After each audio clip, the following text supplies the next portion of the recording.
the summer. Remember when everything was bright and new.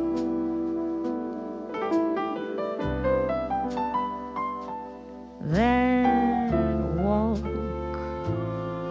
through the little park, the moon high above the treetops,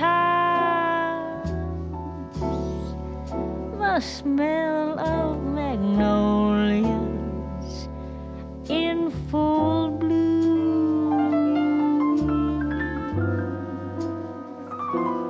And when we are apart, I will be wishing on starlight, wishing that I could give the stars to you.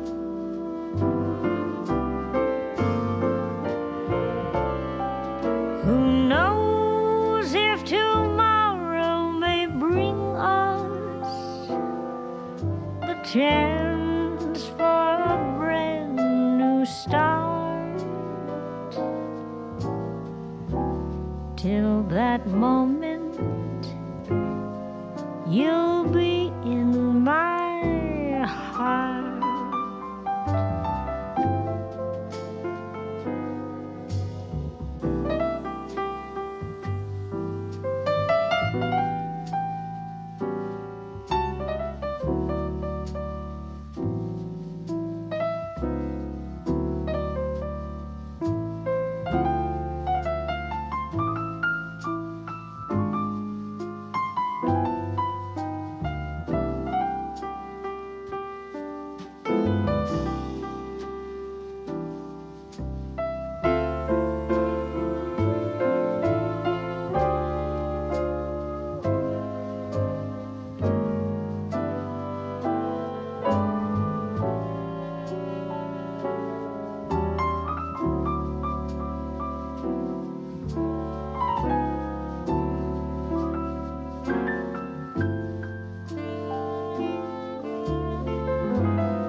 We are apart, I will be wishing on starlight, wishing that I could give the stars to you.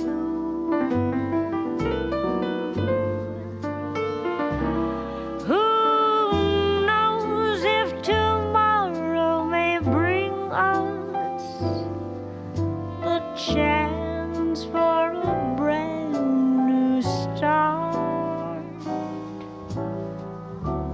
Till that moment, you'll be in my heart.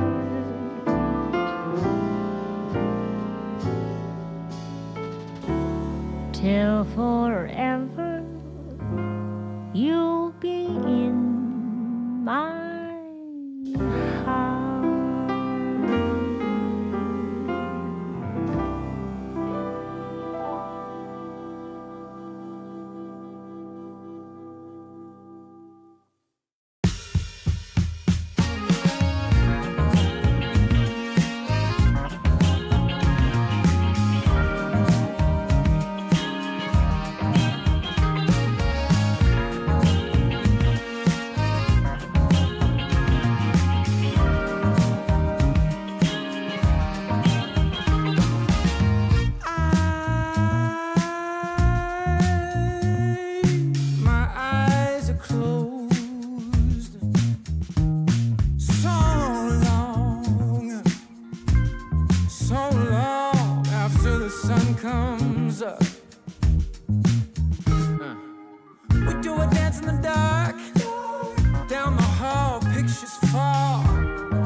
Every artery, a part of me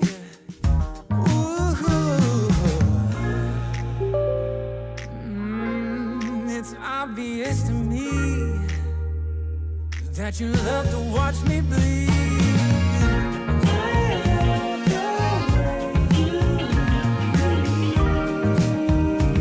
But not half as much as I love when you leave.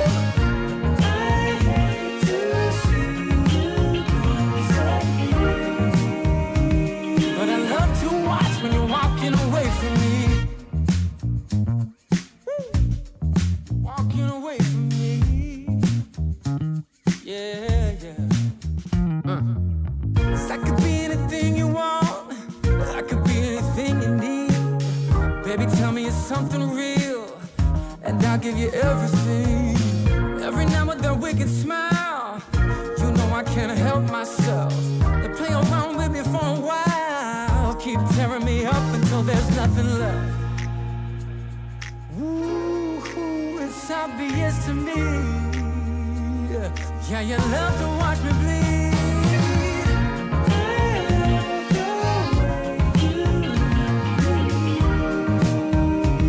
But not half as much as I love when you leave. I hate to see you disappear. But I love to watch when you're walking away from me. Yeah, yeah.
Yeah, you know I'm a beast. You know I'm a beast. Welcome to the feast. My whole team off the leash. We don't know defeat. Everybody eat. Ay, you know I'm a beast. You know I'm a beast. Welcome to the feast. My whole team off the leash. We don't know defeat. Everybody eat. Ay, you know I'm a beast. Can I run up the score, run up the board, breaking the mold? Ay, ay, walking the door. You know what happened? We step on the floor. Ay, ay, coming from on. You don't want partners, you already know it. Ay, ay, come on to it. You already know I'm finna go do it. Ay, yeah, I'm locked in and I feel like Mark 10. Ay, walking to a room, chest up with my chin. Ay, already finished for this joint, it will begin. Ay, when is what I am, I cannot ever pretend. Ay, yeah, never pretend. Ay, back in the lab again. Ay, you when I touching the friends. Ay, you when I touching the kin. Ay, putting the points on the board, I'm killing the boys, you know what it is. Ay, switching the moves, no number two, I came in the win. Said I'm tapped in with the action, it got the master on the master. I can never move passive, I'm active, I can make them go ghost on this cast. But wanna know who running it, just ask us. On the track, I'm gunning it, I'm blasting this, that gas, and diesel, shack and dog. You know I'm a beast. You know I'm a beast. Welcome to the feast. My whole team off the leash. We don't know defeat. Everybody eat. Ay, you know I'm a beast. You know I'm a beast. Welcome to the feast. My whole team off the leash. We don't know defeat. Everybody eat. Ay, you know I'm a beast. Hold up. Pay attention, this is beast mode. Got an edge on the game like a cheat code. Had to tighten up my focus like a peephole. I want the rings and the chains like I'm Depot. Picked up, walking, check my status. We established when it's show. Time to squat, making plays. Ooh, it's magic like some. We want the smoke. Y'all ain't really about that action. We got perfect off the practice. They ain't working, so they lack it. I've been hungry all my life. I ain't passing up a plate. I can't quit until I win. I ain't having no debates. This is sacrifice and heart. That's exactly what it takes. So I'm going full throttle at me back up out my way. Yeah, I promise you, you cannot stop me. Now when the whole team got me, I notice how cocky. But watch me, I'ma show you what hard work got me. Parameters, you are not dealing with amateurs. You and your team cannot handle us. This is excellence. Rich, stand it up, cause you know I'm a beast. You know I'm a beast. Welcome to the feast. My whole team off the leash. We don't know defeat. Everybody eat. Ay, you know I'm a beast. You know I'm a beast. Welcome to the feast. My whole team off the leash. We don't know defeat. Everybody eat. Ay, you know I'm a beast.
Mic check. 1 2 1 2.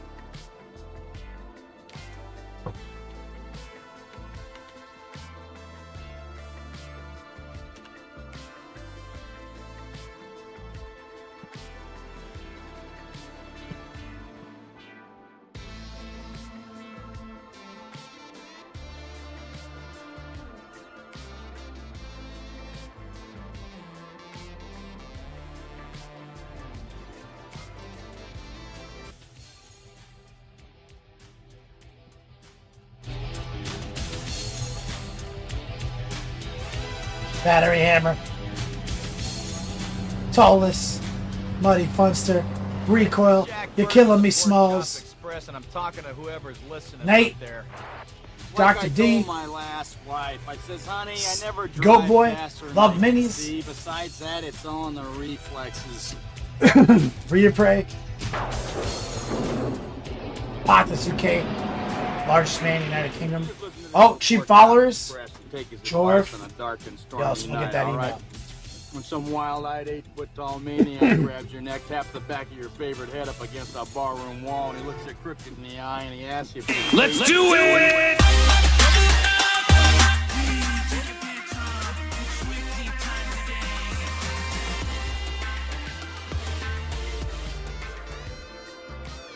Yo, dog, Kenny Boucher here, Next Level Painting, hitting you up on that literal best of all days, coming to you live from the Beats Lab in Citrus County. We're doing it again.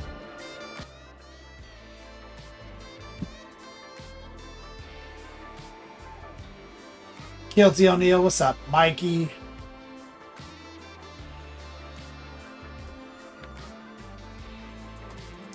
Saturday. You guys got anything interesting going on? We're good on events. We're good. Chilling.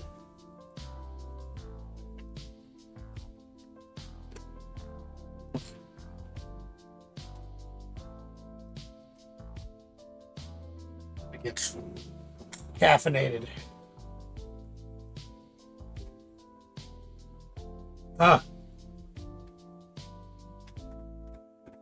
So my dad kind of sort of for my birthday, sort of not, he got a mail order carports. UPS delivered it just now, so it's like in 5 boxes, huge, heavy. Got to put it up ourselves on this concrete slab he already has, so that I can park my truck under it when it gets back from the shop. But I don't think I'm taking it with me when I leave, right? So it's really, he just bought himself a carport that I get to use until I move out. Which is, it's sweet. Torolf on YouTube, what's up, man? Mikey, just getting over a head cold. Stressed at work. That, brother. Hope you feel better. Rhea Prey says, caffeine. Fuck yes. Your dad's ham radio survived the rain. Yeah, man. They're inside. They're inside the house. Battery Hammer says, bruh, your edgelords are looking amazing, dude. Got me inspired over here. That makes me happy to hear.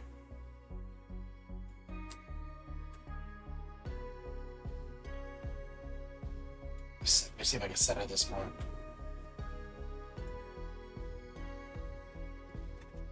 Oh, where's my little fader? You guys don't even know how ghetto. There we go.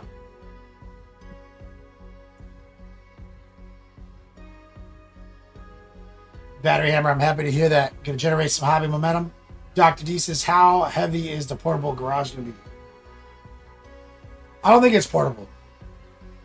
I think that we probably have to drop bolts into the concrete.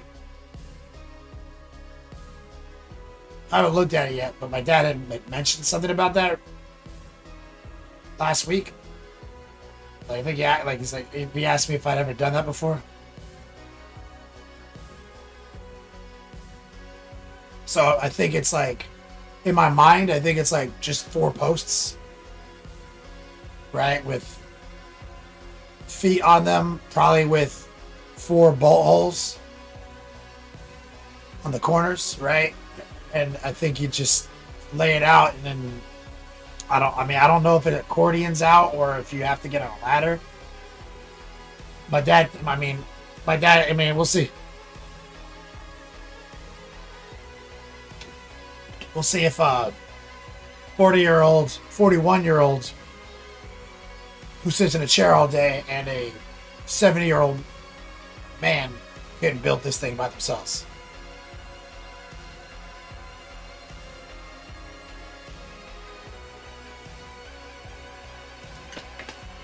It's and all the boxes.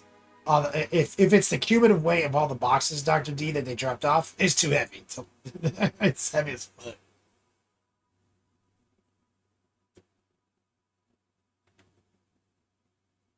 That's right. Packing up the concrete slab and moving out was soon. Taking it with me. Could always put wheels on the slab. No, it's like already there. It's a driveway. He has like a 3-bay he had put in a while back. And like a driveway with a I mean, it grades down, grades up, and then it's flat. So that flat area he measured out so he can put the carport there, and there's enough space that he can still get out of the 3-bay through the carport. And the driveways are weird here because it's Florida, so there's drainage everywhere. So all driveways grade down, then grade up, then flat. So you have to like park your truck on the second part of the grade so your tailgate doesn't just fill with water when it rains. Already found that out.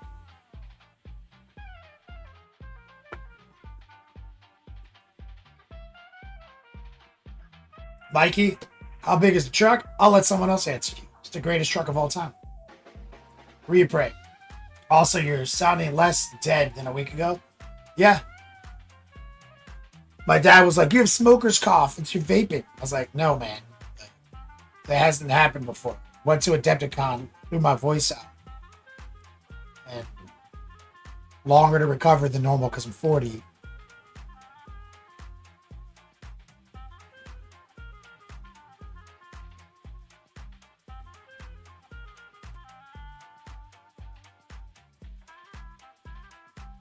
Dr. D, he's like, his Ranger almost fits in the back of my Tundra. Incorrect. What do you have? A 6-foot bed? An 8-foot bed at most? Bro, that's so hyperbolic. Come on, man.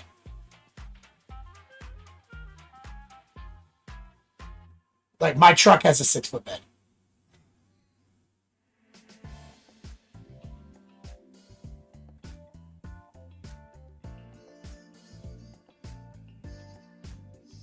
Rent the carport out in Florida? Hell yeah. That's a smart idea.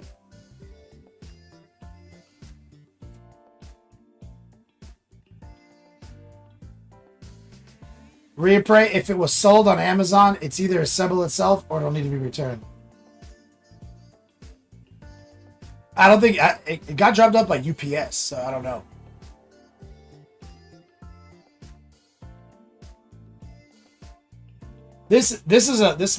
We'll see. He's like, yo, we'll build it on Monday. And I was like, all right.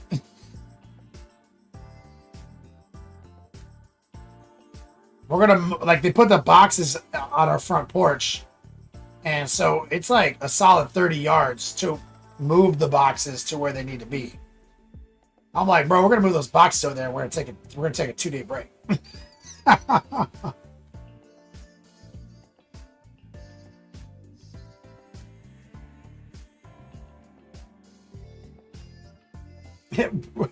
Wazuzu, I'll wear my sneakers.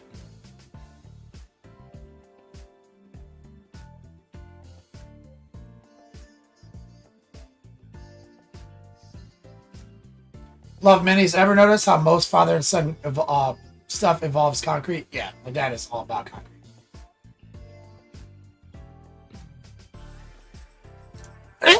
Oh. Dr. D says, I know it's why I said almost, but I have access to a 40-foot car trip.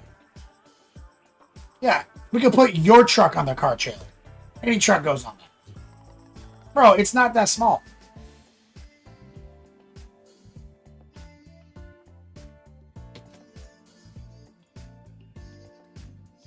Here.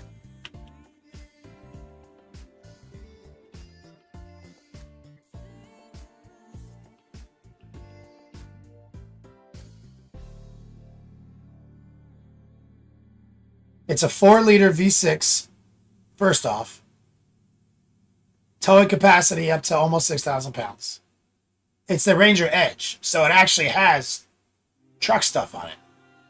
It's the only of the 2004 Rangers. Like, this is the one you should have bought if you didn't buy it.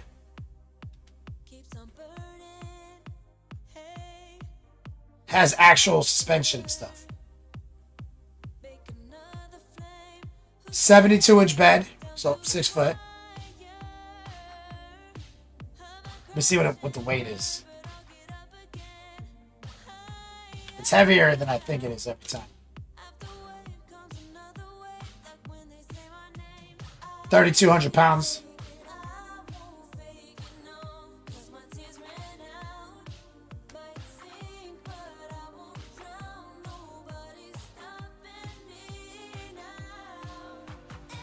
Look, everyone's jealous of the Ranger. It's the greatest truck ever made.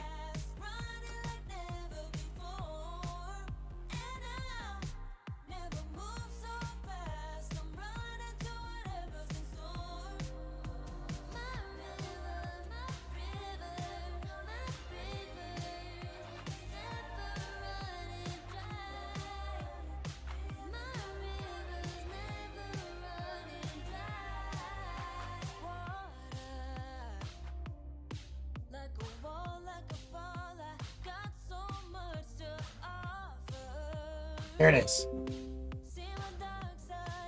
This is not mine. This is just the 2004 Ranger Edge. This is like I think they only made it this color. They're all this fucking color.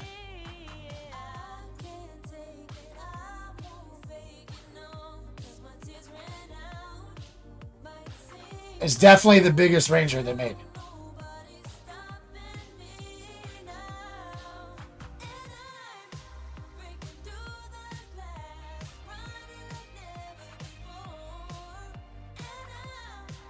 Oh, I did. I sold the radio, love me. Someone in Texas bought my old fucking Ranger radio.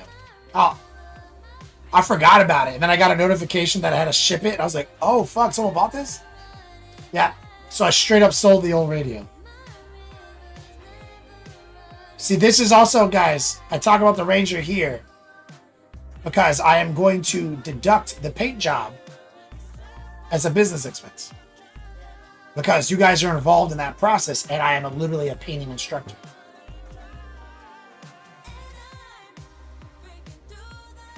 Recoil, yeah, it's underpowered as fuck though. It is a 4-liter V6, but it's super underpowered. But the engine it's the Vulcan engine that they made. They stopped making it. Like, it goes 300,000 miles. Like, it's like an engine they kept modifying for years. Iron black. Push rod. Like, that's why this Ranger is so fucking valuable even right now. Motherfuckers are selling this truck for 10 G's right now. If it's not rusted out, it doesn't have any body damage, it has low miles. There's like, I've seen a few sell for 10,000 when I was in Hollywood, and one sold in Inverness for 10,000. Blue Book is over $7,000. I bought it for $5,800 9 years ago. $5,800 9 years ago. And motherfuckers are selling it for $10,000.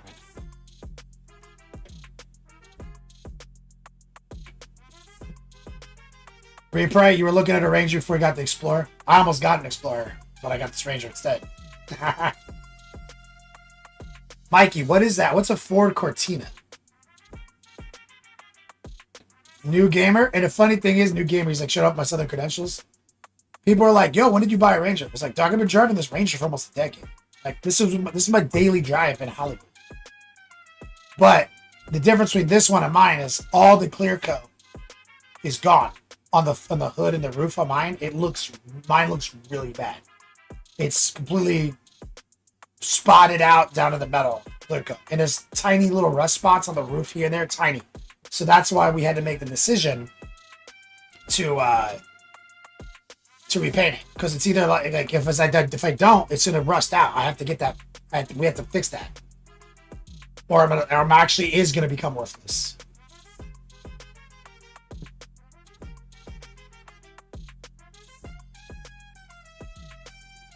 Dr. D is still partial to your Tundra. Tundra's awesome, but most people, that's kind of rare though. Most people drive the Tacoma. Apothis, I need to sell my remaining Bullock to be able to afford to drive something with that big of an engine. But you live in the UK, right? You guys do like 2-liter engines, and you have a luxury tax, right? On bigger. And it's such a smart way to deal with like emissions and fuel economy, is like luxury tax for engines over 2 liters. That's just so genius. Make a motherfucker pay for it.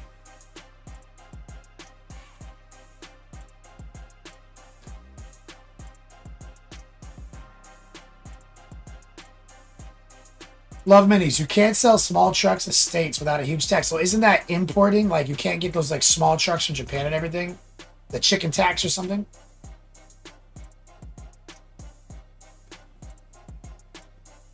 Reappraise? Yeah, my steps. You're talking about my steps here? Yeah, my steps aren't rusted out like this. This truck has a lot more. You can see a little clear coat damage on this one. My clear coat damage on the hood is worse, way worse. But I don't have any rusted out fucking steps. But look, you can tell this picture has evergreens in the background, so this picture is taken somewhere with snow. So that rust on the underside is from the ice slicer. So my truck has never been somewhere with snow. You see? So I don't have those problems.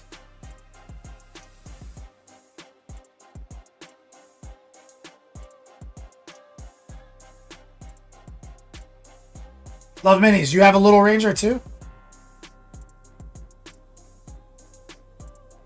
Wazuzu, it's being painted right now. It's at Mako in Ocala. Being painted.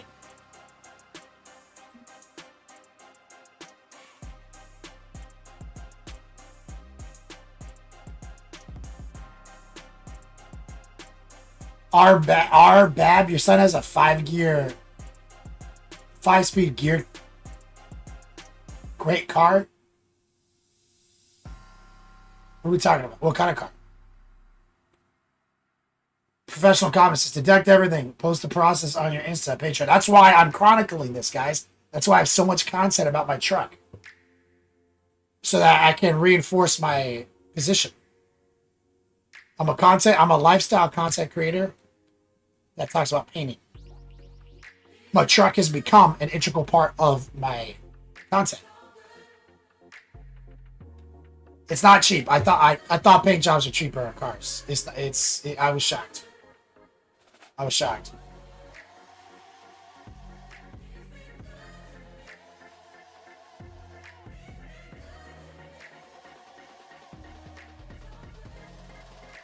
Zuzu, why what I'm in the south? There's no like salt in the road out here.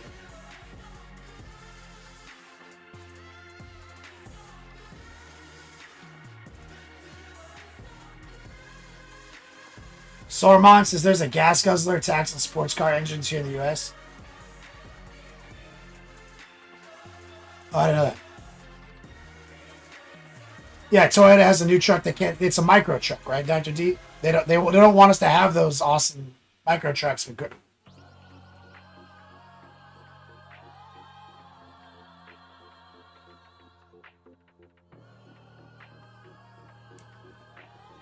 New Gamer 85 says you couldn't park that truck in the UK, let alone fuel it for Fiesta life out here. Yeah. And this is a small truck. This is a small pickup category too, New Gamer. My dad drives a Colorado, which is, I think, the replacement to the S10. And it's definitely bigger than my Ranger, but not that much bigger. But you can tell, you can feel that it's bigger when you're parking it. Love minis. You've had 3 Rangers. I also have had. I had a 92 Ranger, a 98 Ranger, and a 2004 Ranger. I've also had 3.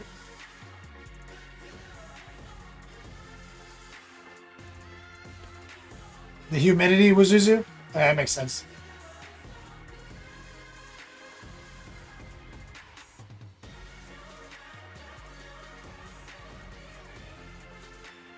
Mikey, yeah.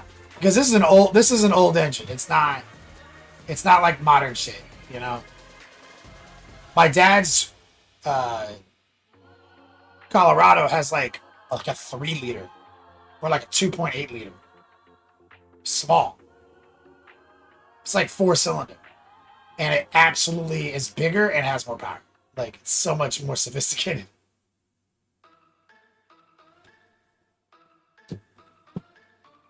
But I was going to go back to Dr. D. So I used to drive an S10 in Colorado, a 91. And people who've been watching my show for a while, it comes up every now and then. And I actually have the picture of my downloads. Because it comes up often enough. So this was my daily drive. Not my daily drive. It was seasonal. I drove it in the summer for camping and in the winter a lot.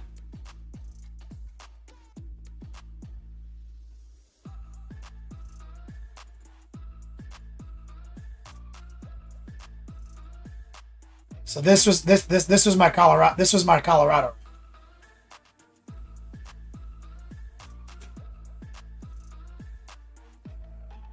Back 10, 11 years ago.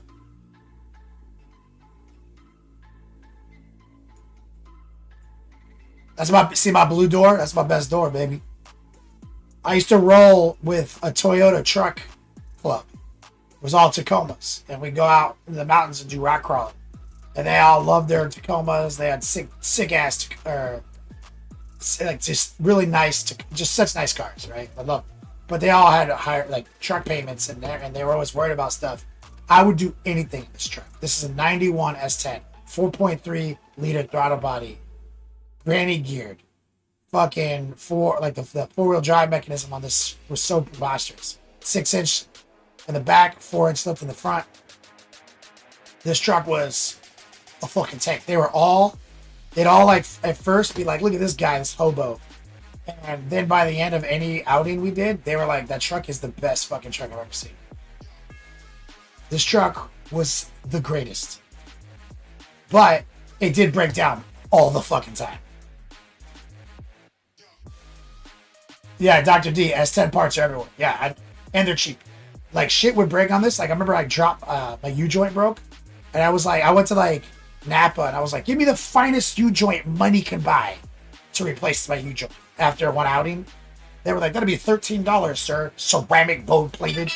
And my fucking Toyota guys are like watching me put this thing on, and they're like, bro, that'd be like $1,000.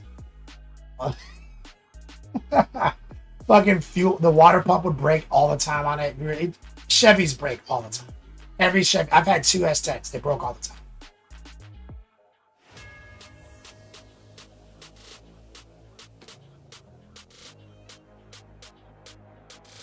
This truck was a beast. Absolute fucking beast. Sold it before I moved to North Carolina.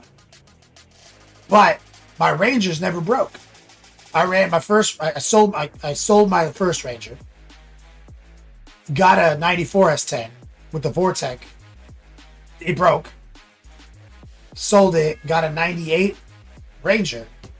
Drove it until I had like 260,000 miles before the transmission broke. And I at like 250,000 miles before the transmission failed. That's me driving it hard in the mountains.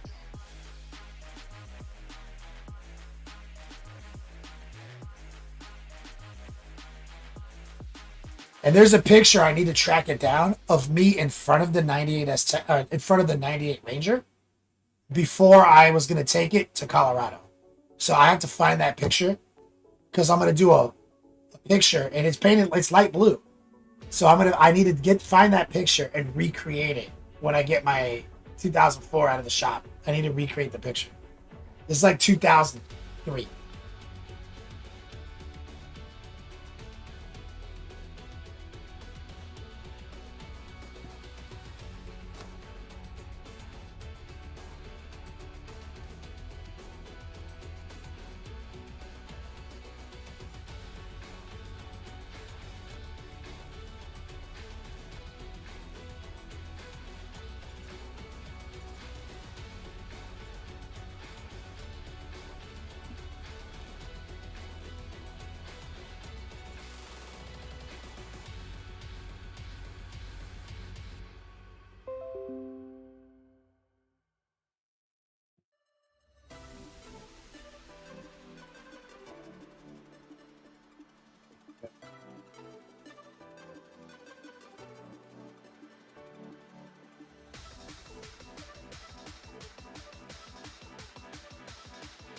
Bazza, what's up, man?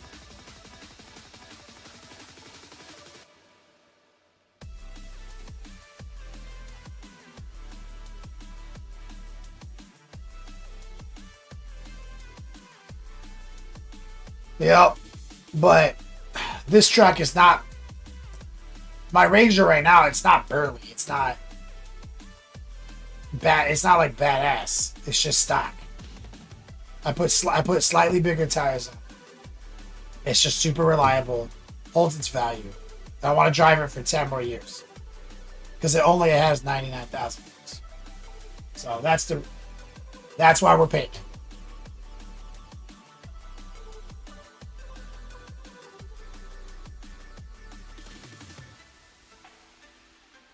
Well, we're gonna get some painting done here. Thanks for taking me down memory lane, guys.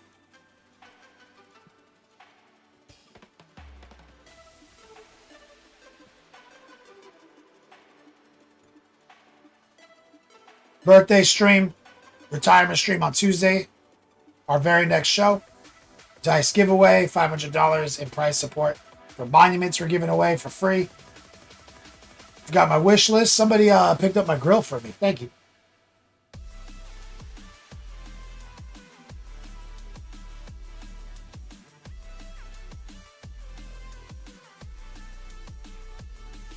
Josh retiring from what? This. April 23rd. My retirement stream. I'm old. Like, I can't do this anymore, bro. I'm barely alive.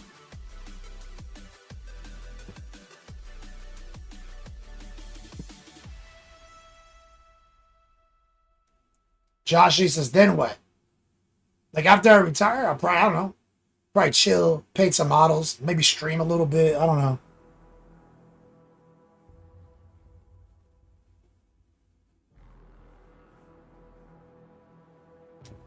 See how I feel.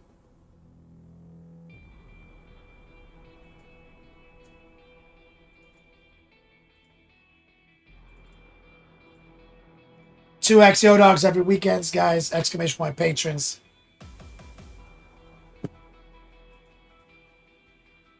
Hustle chest in the park. Yep.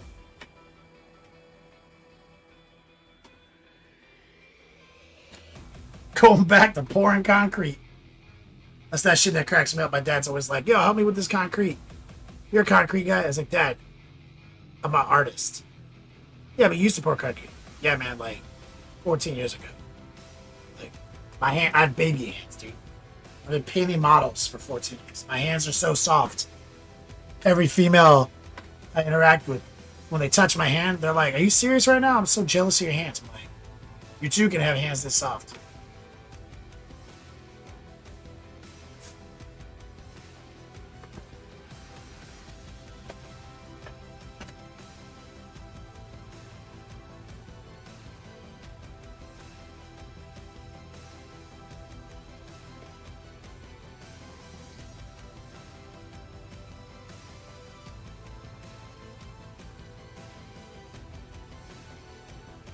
Concrete is an art form, Dr. D. Yeah, I actually liked it. I liked it a lot. I like the creation. I like the creation and the speed.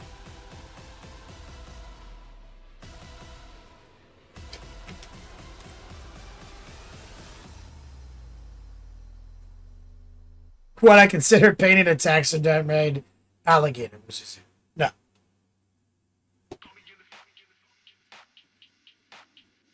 Like for a museum, sure.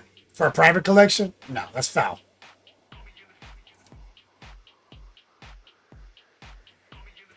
So I found more plants.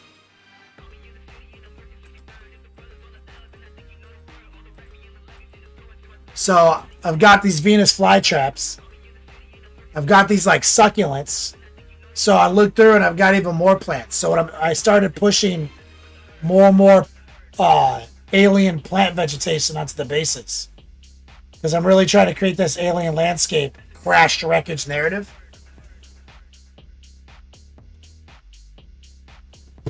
Look. Here's our succulent. Look at that.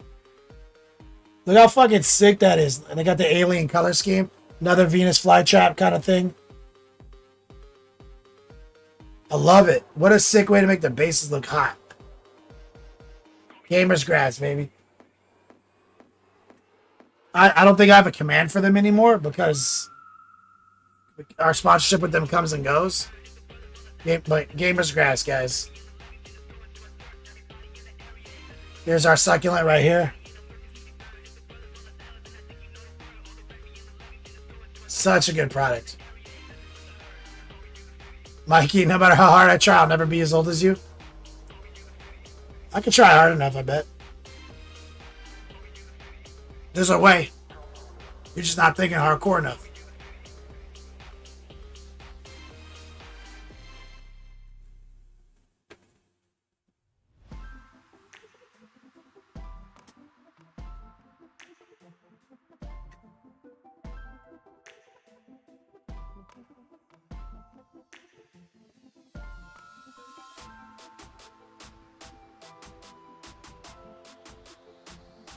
Recoil. More layers of detail. Yeah, no, I love them. Oh shit, Ross.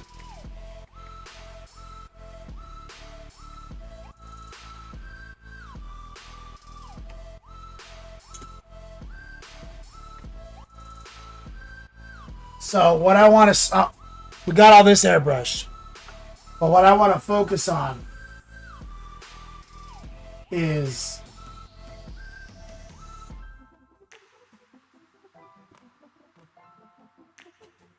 the carapace.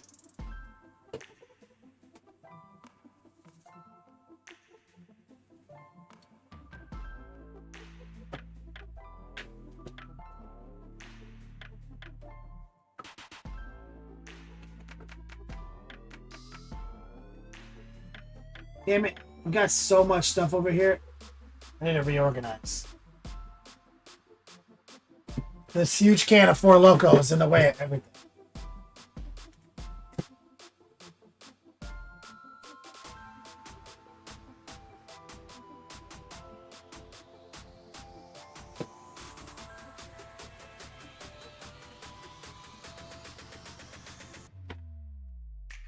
What's this?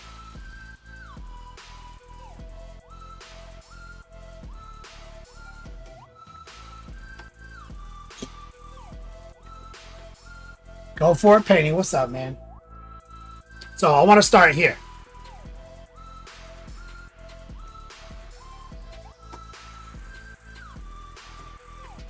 I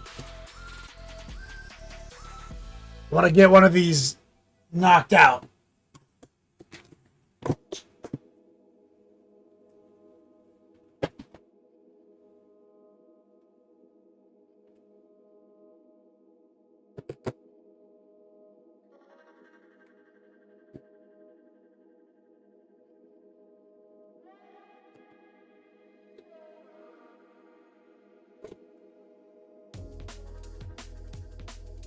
So, shelf stability, it's dark neutral gray. Let's just make it easy. I'll just grab the primer.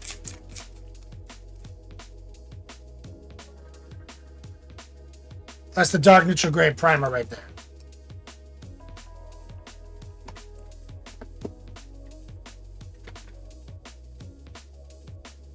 grab a little noosh. We have to commit ourselves to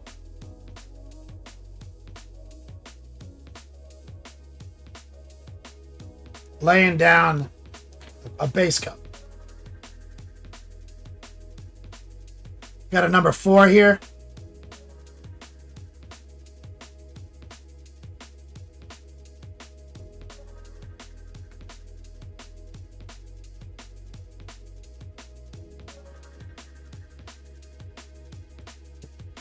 And just rinse the starch off of it.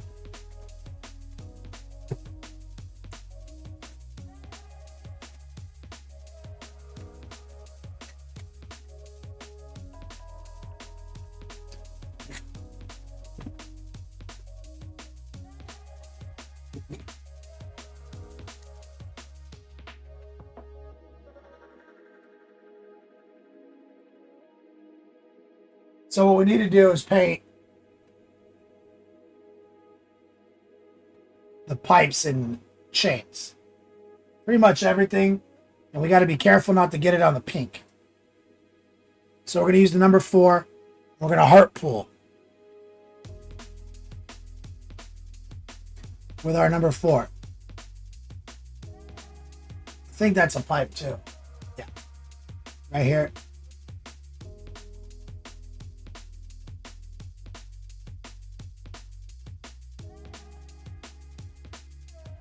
And we're using a no moisture at this point. It's just the noosh.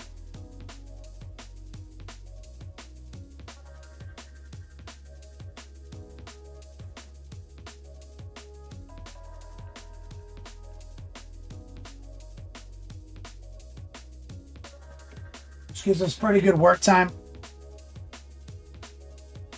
Okay, here we got to be careful here. High opacity, low moisture, heart pulls and stipples. Rotate here. Okay, so this we're treating this is a pipe coupling right here.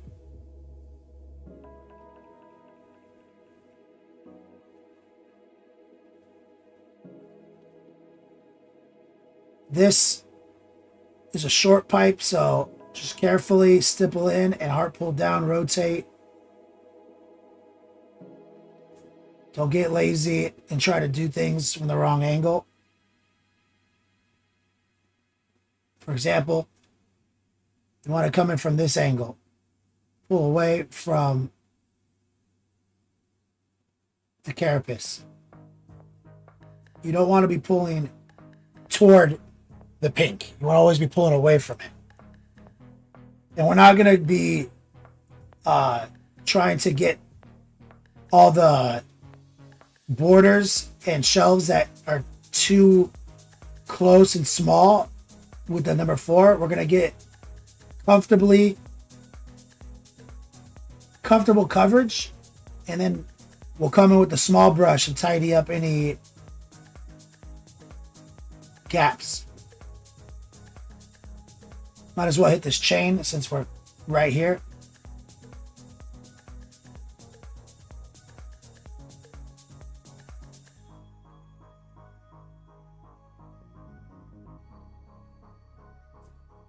Rotate.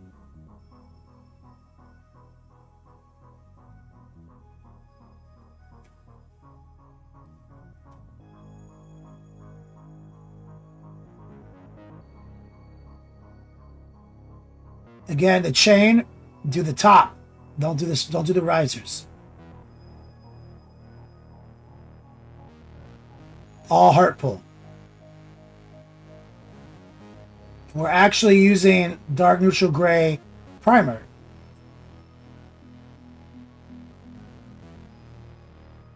Not the paint pot.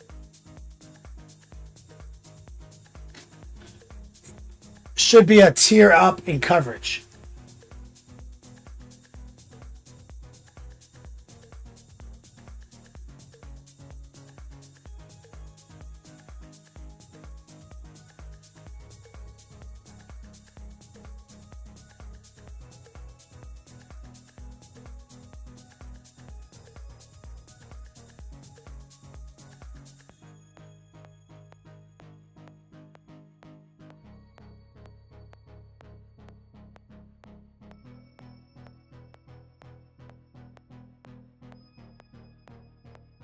So this is kind of the struggle. We did some sick airbrushing, and now you got to paint all this chaos bullshit. The Imperial Knights are not like this. You know what a sick cheat code would be? Is to use 3D printed carapace that didn't have all the pipes and trim. That, you know, we'd be like done already.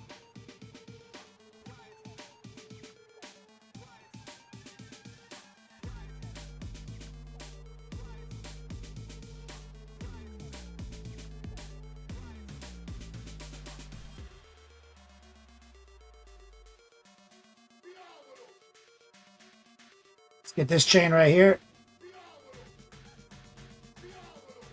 Heart pull.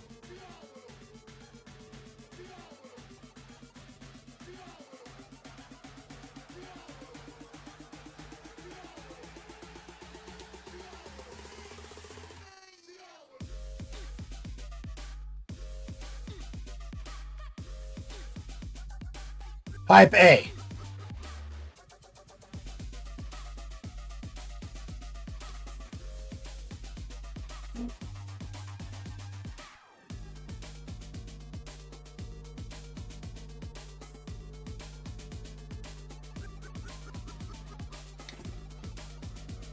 This is just dark neutral gray with some noosh.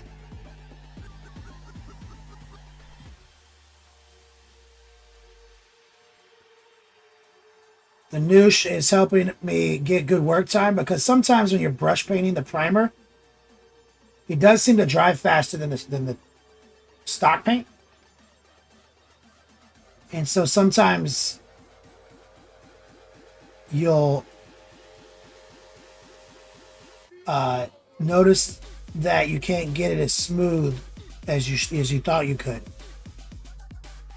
Whereas with the noosh, we're kind of split the difference.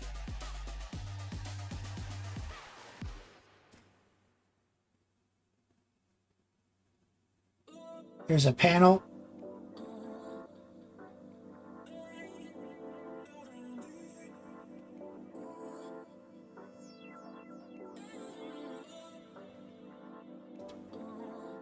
Stipple inside that crack.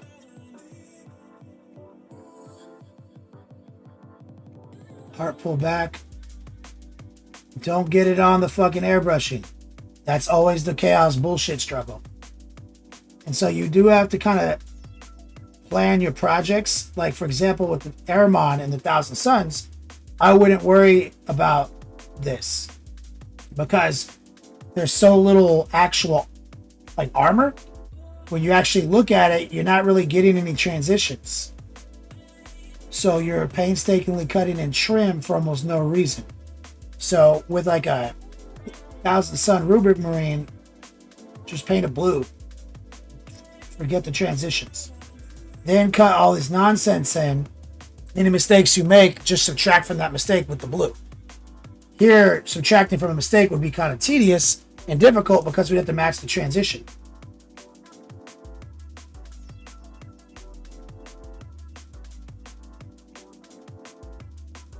So you want to just slow your roll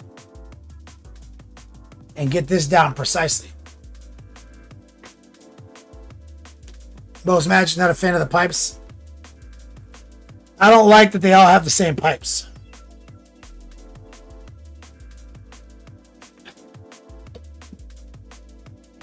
Yeah, the Lord of Skulls is a demon engine.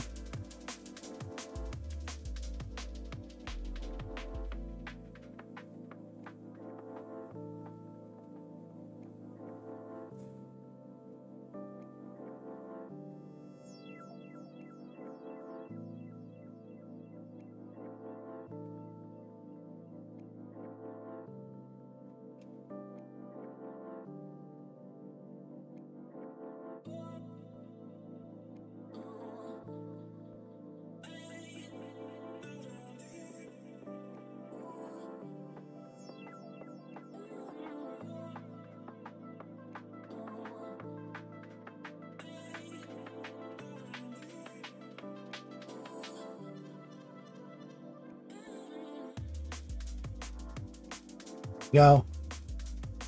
Always be rotating.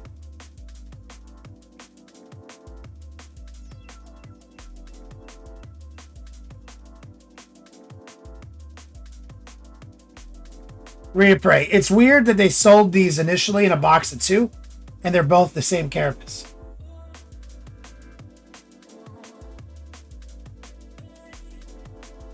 But I get it. There's a limitation on sprue and how they come together. So actually adding a different carapace would completely upset the balance in their margins and costs, because it wouldn't fit on the sprue.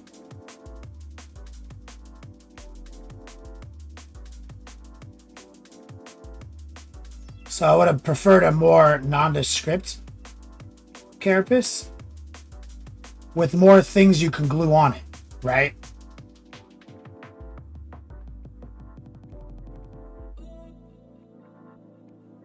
The pipes are fine. It's honestly this chained porthole that is irritating, because it seems custom and they all have the same customization.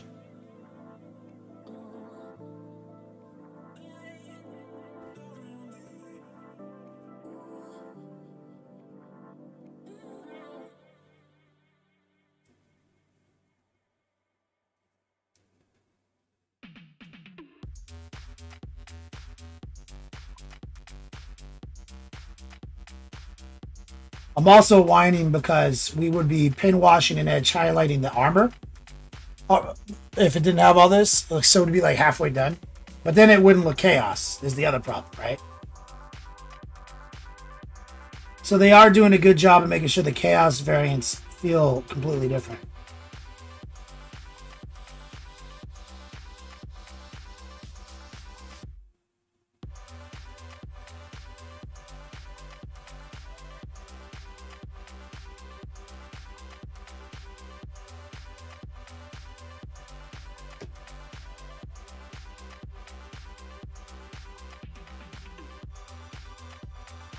Exactly. Why not just add another sprue? Because it's like $20,000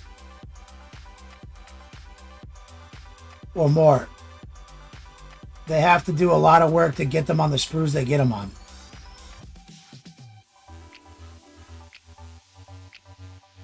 And they are it's the best injection molded plastic in the world. Every now and then Wyatt will say like, yeah, MCP's getting close though. They're not even close. He just likes Marvel models. So it's bias. It's not even close. They're not even close. Like their details are subtle and soft, and they're mostly monolithically cast. Like, to create a model like this, it's like 100 parts, man. You know what I mean? To get all the inside layers under the gun, in the gun. If you monolithically poured even this multi-melta, there'd be huge gap. There'd be huge like connection swaths, weird angles. It would never like.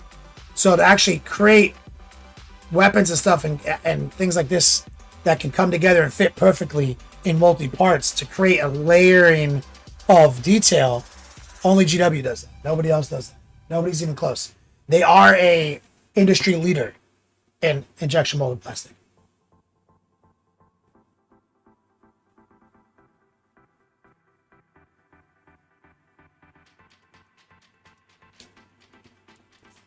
Ray Price says Bandai is way ahead of the game, but they've been in that tech for decades. It's not even close. You know, I'd have to get a gunpla in my hands to make an accurate assessment of that, because I've seen pictures of gunpla sprues and wasn't impressed.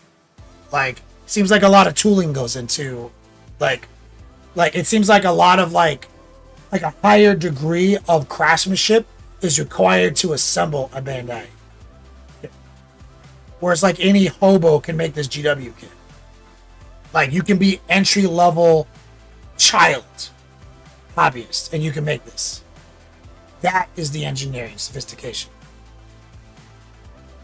Anyone can make a model that an expert has to put together.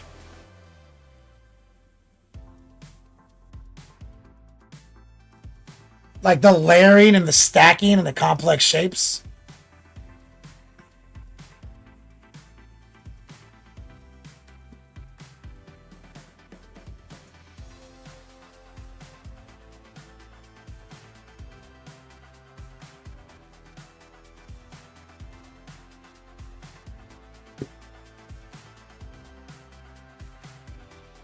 Let's get this porthole.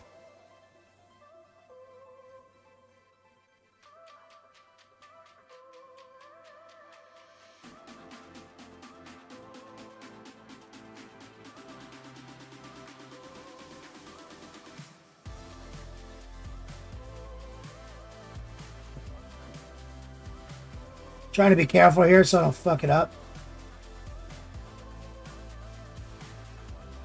Because it's a little off center.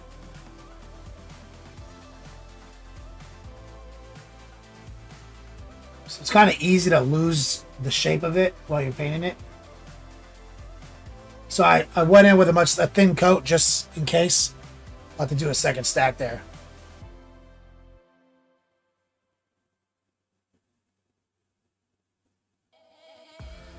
We rinse the brush. Ivan looking great. Looks like something that could go with Night Lords. I mean, it's blue and pink. It can go with anything. It can be anything you want. That's the point of it. The point is that it's a catch-all Legion color scheme.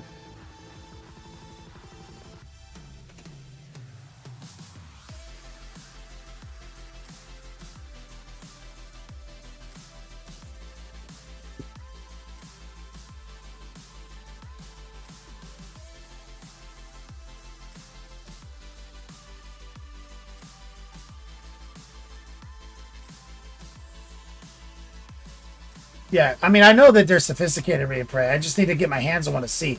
It just looks like, to me, they remind me of like advanced tier fucking build this nonsense because no one can kind of feeling. They are the shape of a Chaos Star battery hammer. Competitive wargaming, what's up, man? Oh, I appreciate you, man. Listening to the podcast.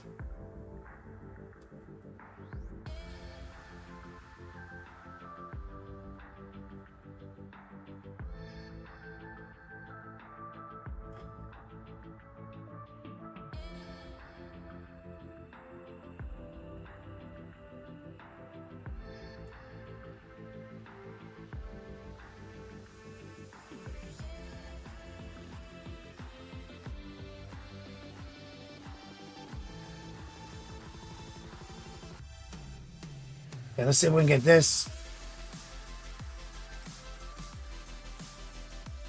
Let's see what I did here. Okay, I did these.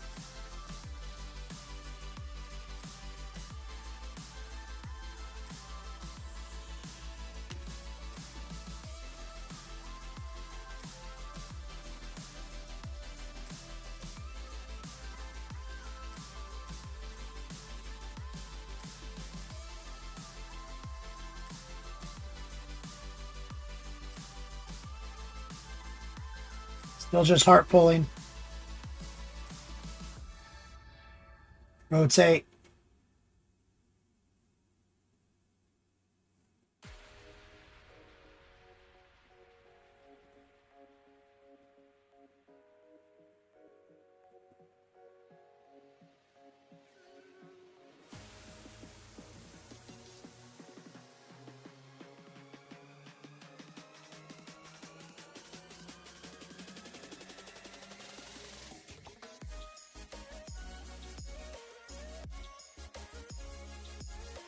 Repray, they'd rather make big 5-piece die than 2 flat packs.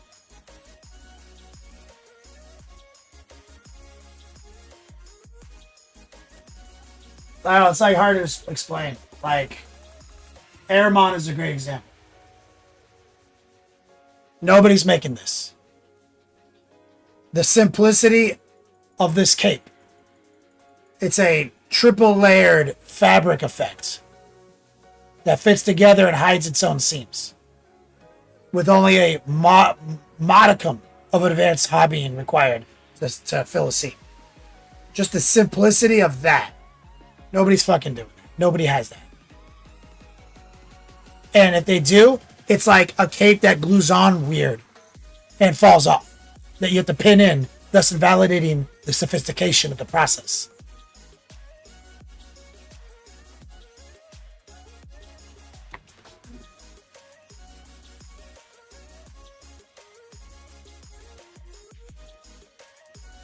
JDA.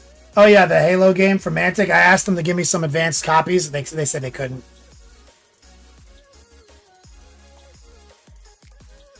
Competitive wargaming. Got to start your 100 plus crew assembly line. Hell yeah, dude.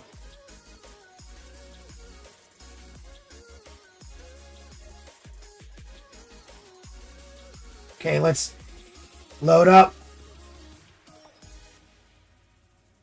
And we're just going to heart pull that puddle.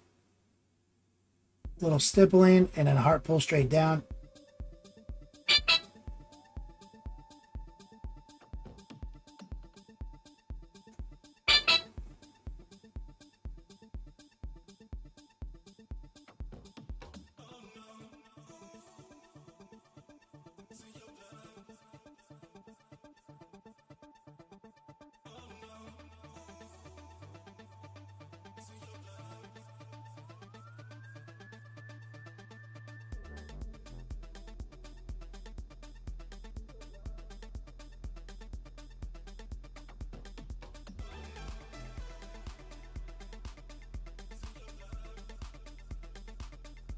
Yo.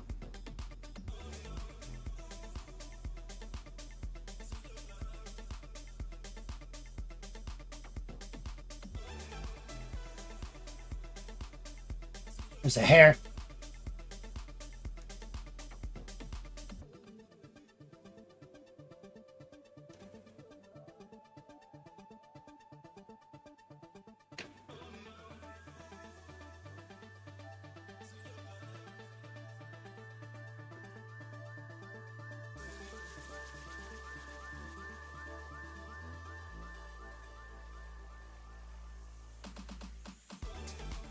Let's get this. We're going to stipple.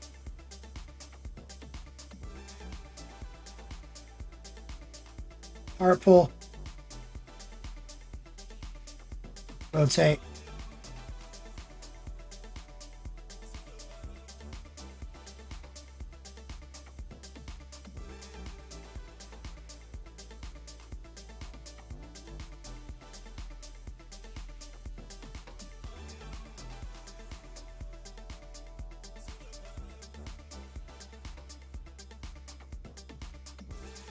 All right, let's rinse the brush.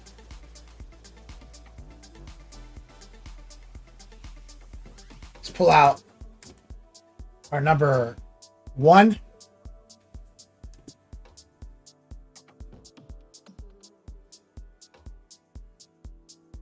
We're going to use this to get up against the armor better.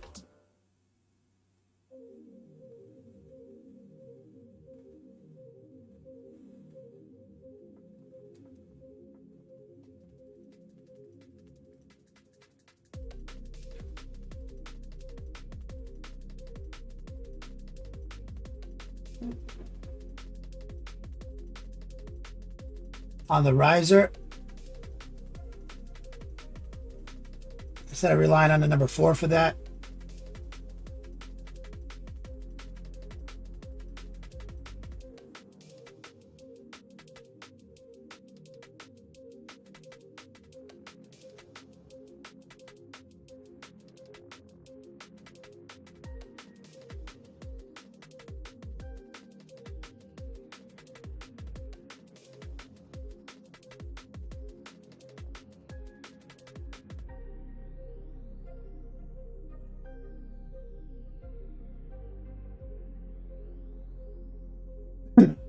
Get up tight. Let's get the side of the, just make sure the chain is like that too.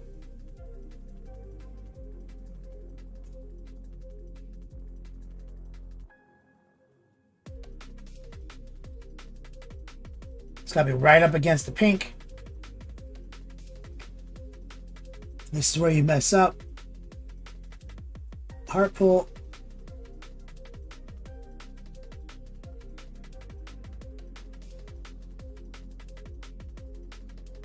And now the porthole is another anomaly of chaos nonsense.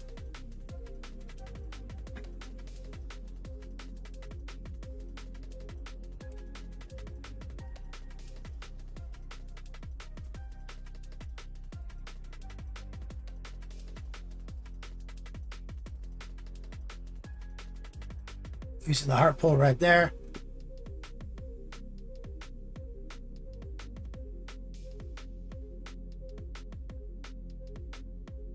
Right there. You got to get that riser.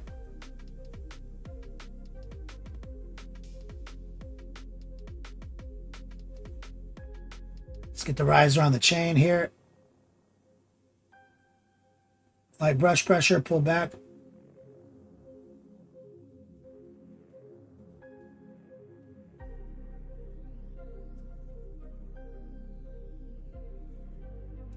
Rotate. Same deal. Bracing my pinky and thumb.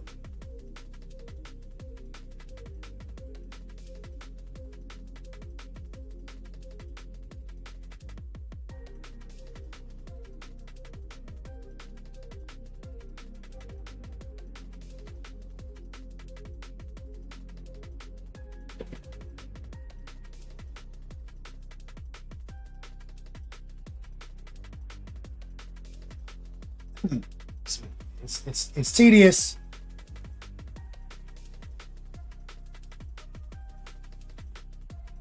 Chains.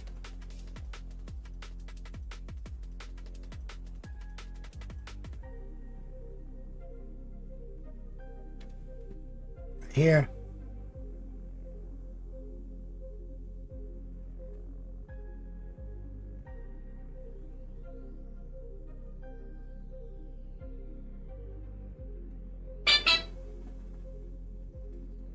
My phone going? Why's my phone going?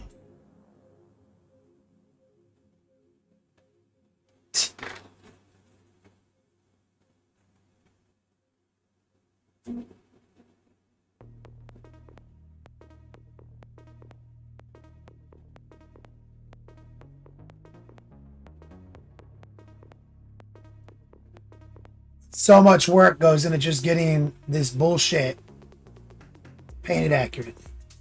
But it's not hard, it's tedious. And these techniques we're using are covered in our third lesson in the syllabus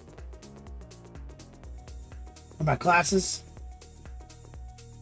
Palette management.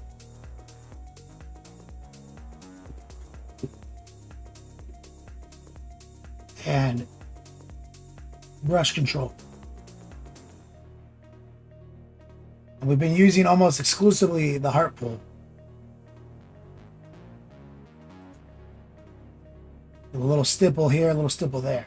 Teach all my students that those are the two most useful brush strokes you're going to learn.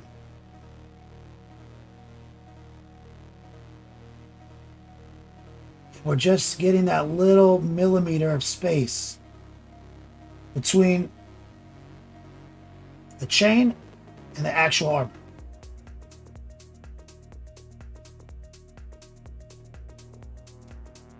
Because you know that like sometimes you'll have like a bright line riding in the gutter because it's your base airbrush paint.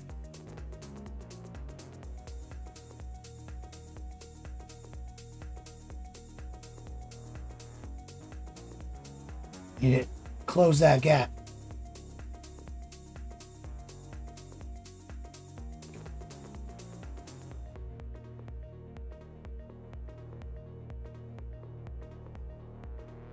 Kramus in the chat. What's up, brother?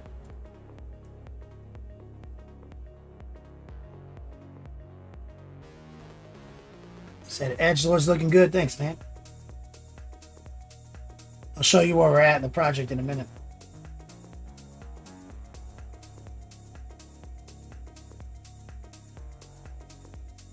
Currently using dark neutral gray primer with a little noosh to extend the work time.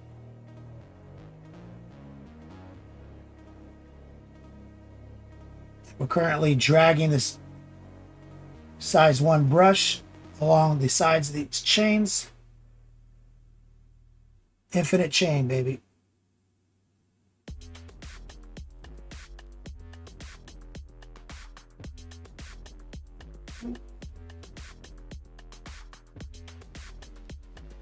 Reap what you sow. Recoil, release cast, BS. overlays to fit on top of a common carapace that both factions use. I know. That's what's irritating about it, is that it's literally just the fucking War Dog armature carapace calcified. I really wish it was just a conversion kit, honestly.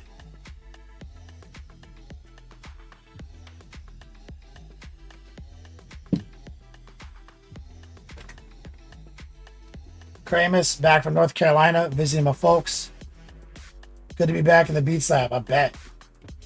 I used to always say I had a hard limiter on how many days I would visit my parents. Now I live here.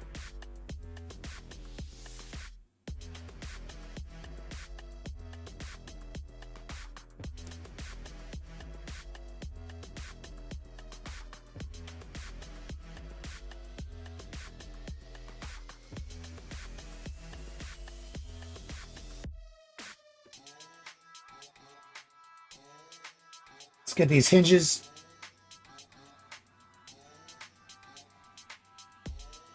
Rotate.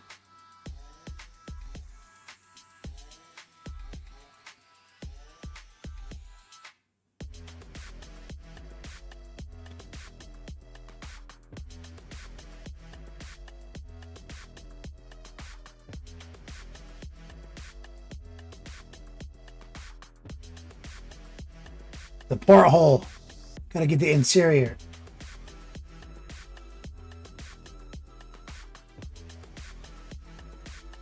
With a heart pull.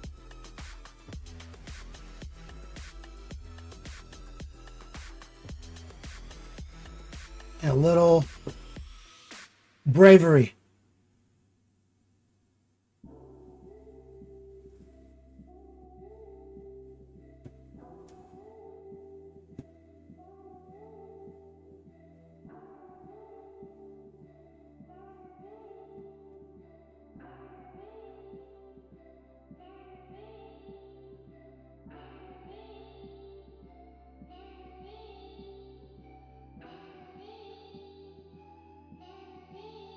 God, that's obnoxious.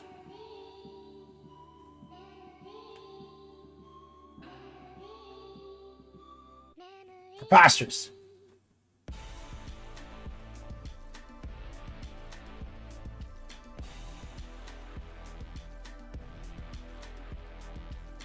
I can see if I was doing like a night army, why I'd be tempted to do it like Iron Warriors.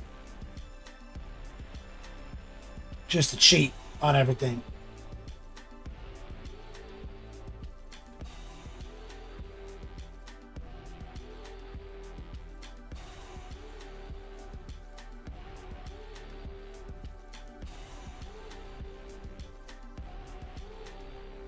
But then you'd be squandering these beautiful canvases for our airbrushes.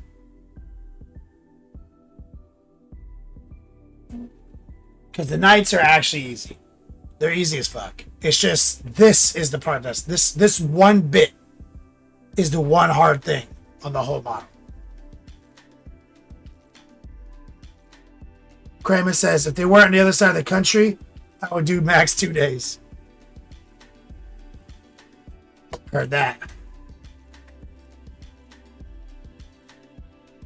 You know, it's funny, I used to have a rule like kind of like that. But then now that I am single, I find that my time with my parents is a lot more enjoyable. It kind of seems like all my family stress came from something else.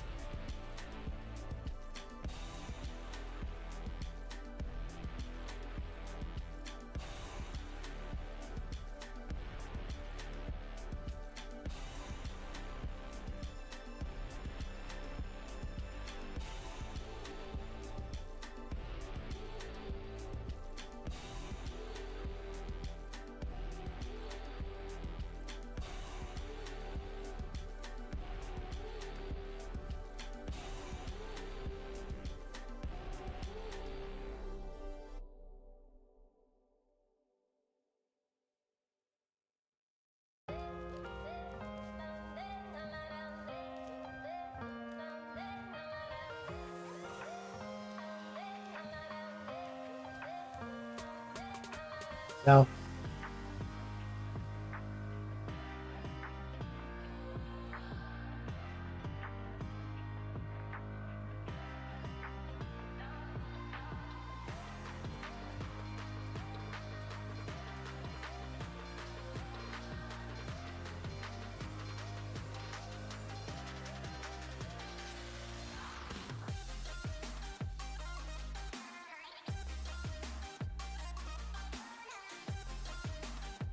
Yeah, I think I did it.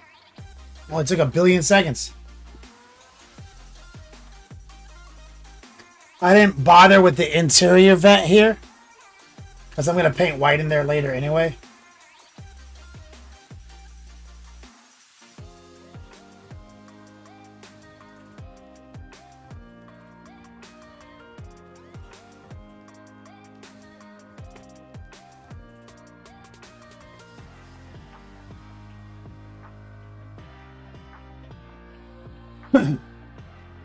Let's grab. I think this would be kind of fun to do. Make it a little different than the other ones we've been doing. I'm going to grab a little sky blue. Mix it in with the gray.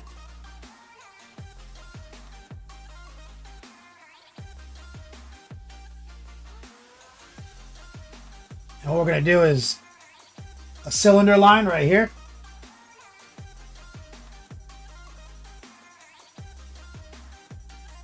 Heart pull. And I'm using a good amount of noosh.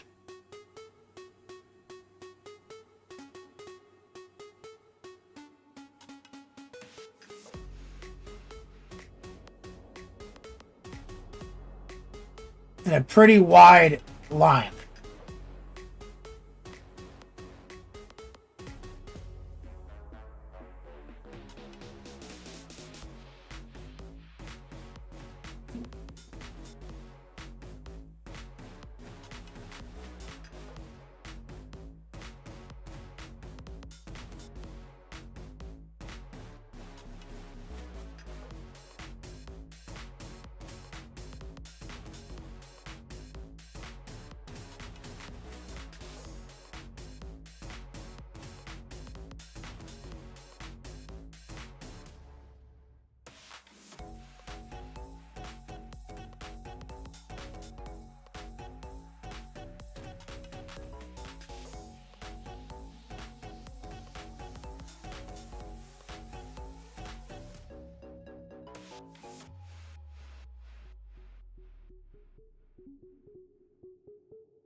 See that? Just heart pull.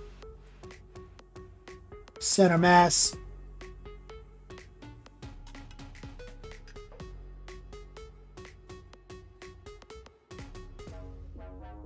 Wish.com metal, baby.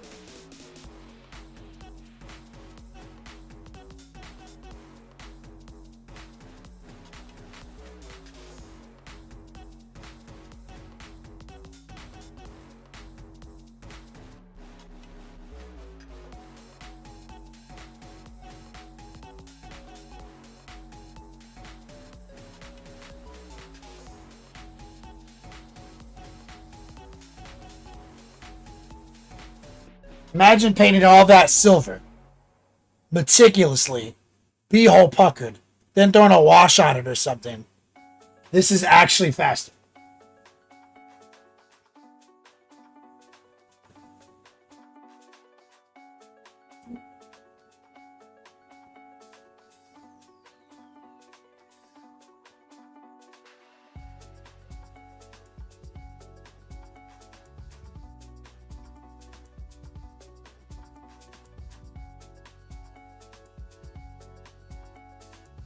So we're doing it here too.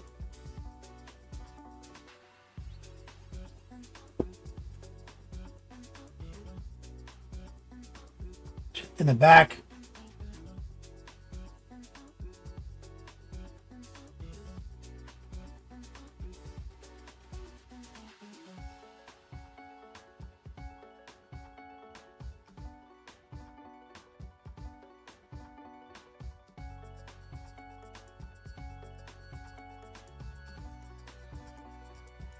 A little up here.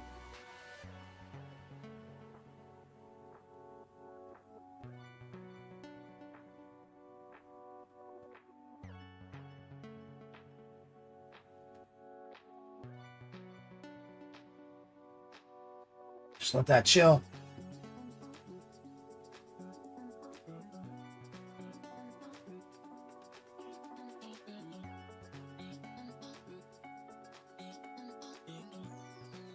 Porthole. Center, center.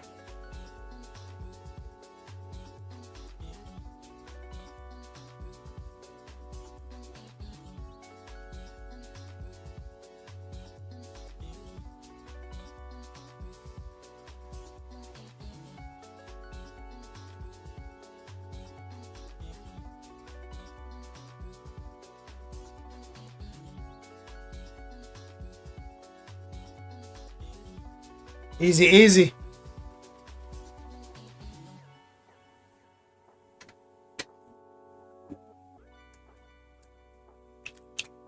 Let's grab a little white. 2X Yo Dogs every weekend. Let's get some noosh.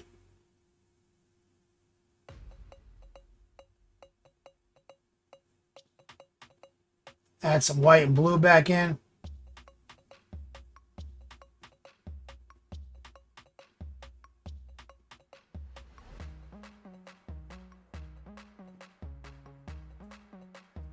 Okay, now let's try streaking.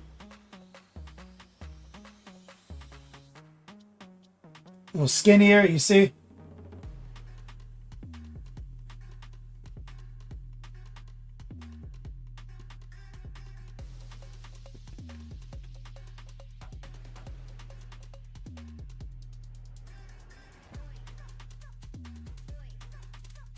We're doing less.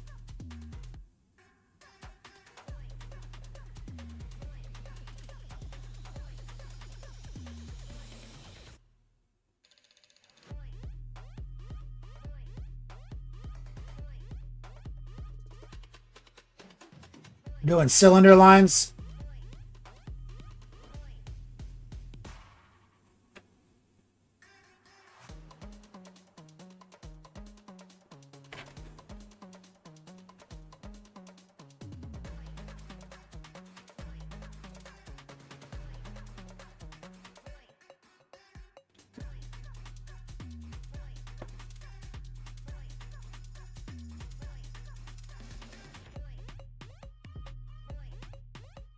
Here.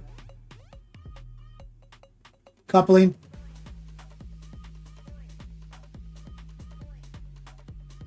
Coupling.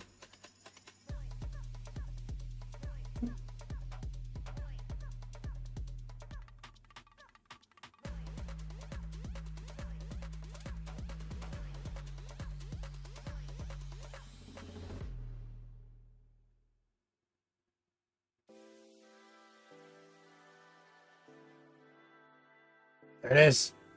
Wish.com, baby.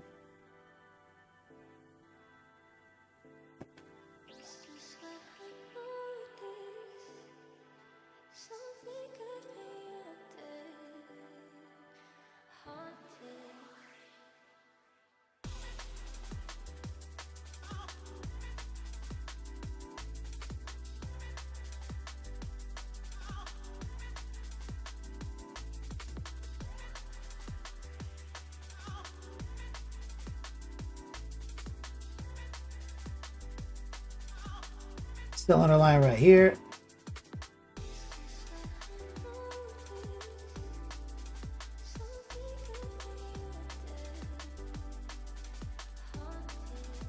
I guess that's a cylinder.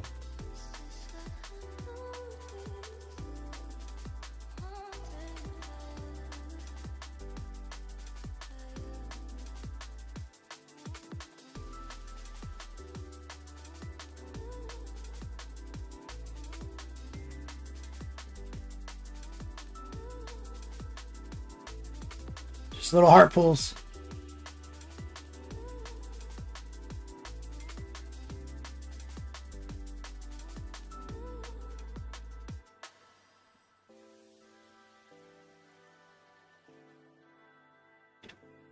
Get a little moisture right here.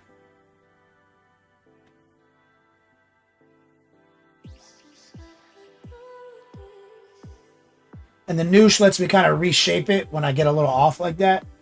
Reaching across the model makes this a little harder.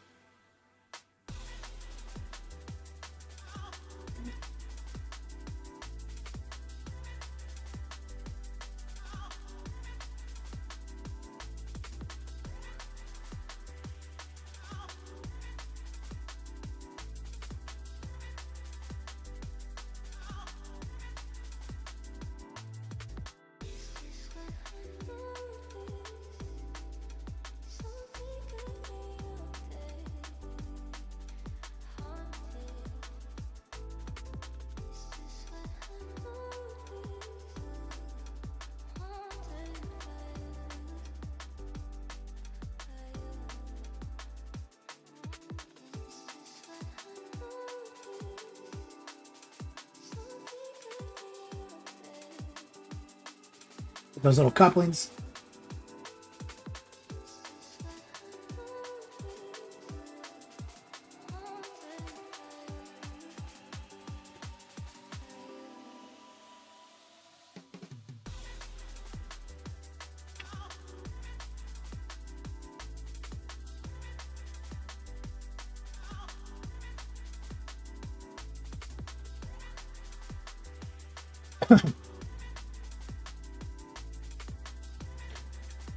Look at that.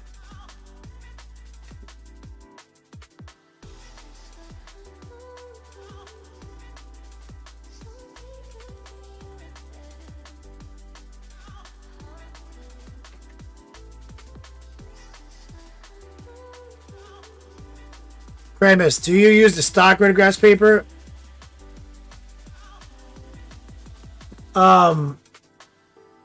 The OG parchment, like this.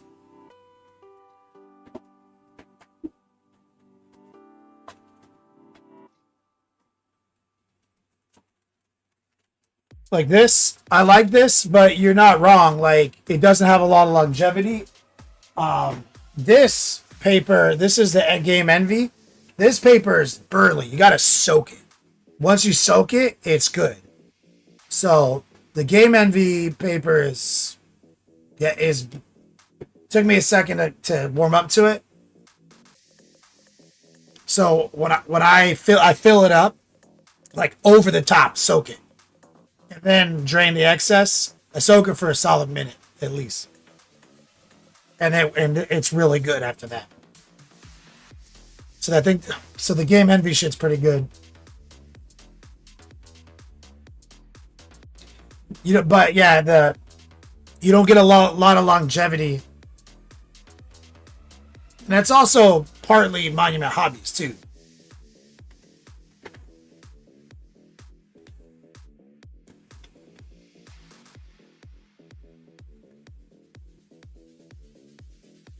All right here. Whoops, that's too much white. I messed up.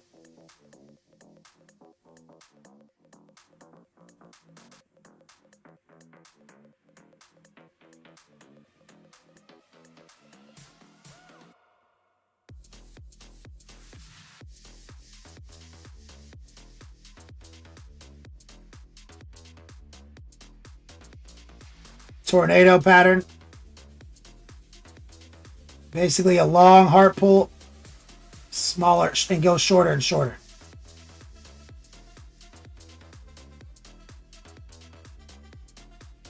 See, longer up here, shorter down toward the point.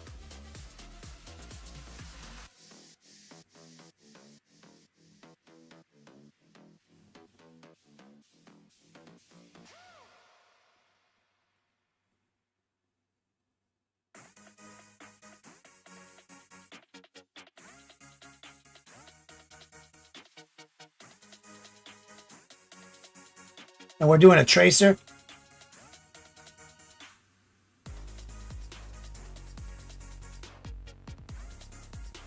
Right here. Hitting the edge.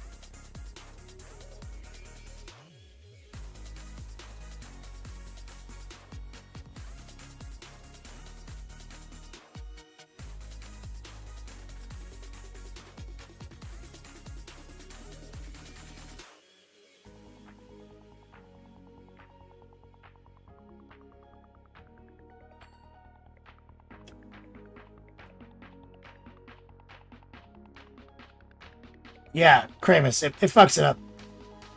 Yeah, you gotta use smaller amounts of paint and move faster.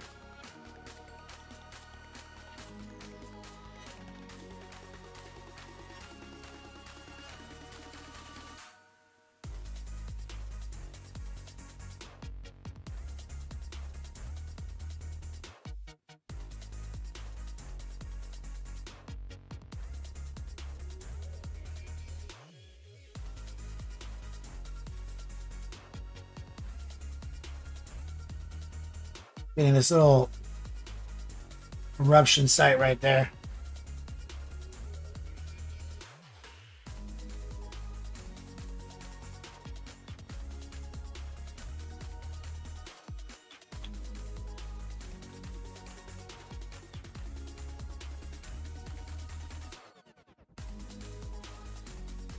And I will insert some glowy effects inside those vents.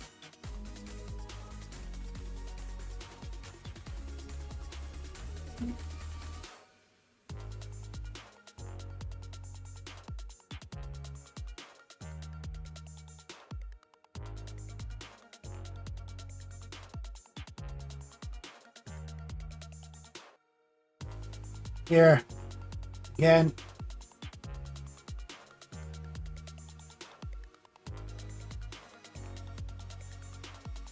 Little tracer technique.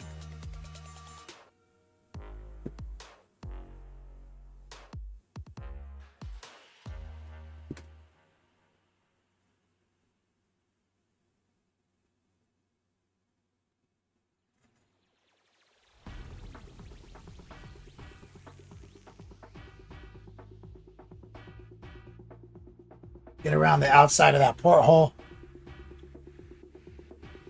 Let's get. Oh my god! Keep grabbing white by accident. Little tornado. Lower the opacity like crazy.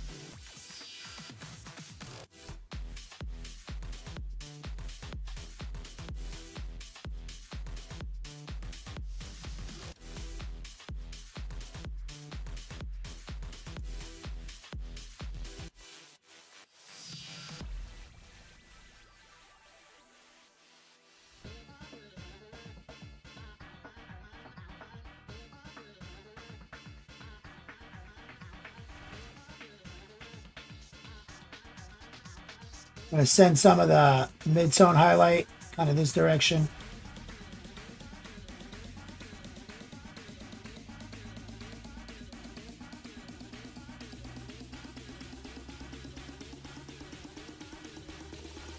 So we're looking for like a pinwheel, bright, dark, bright.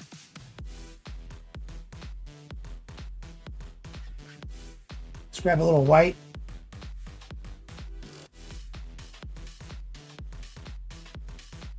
Hit it with that tracer.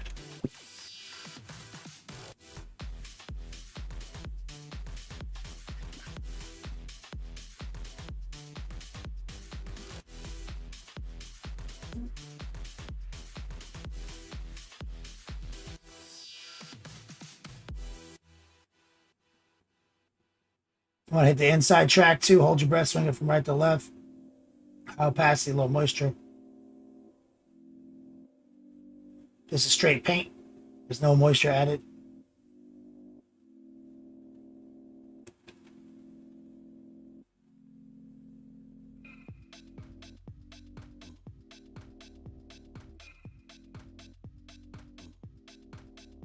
Using the tip tracer.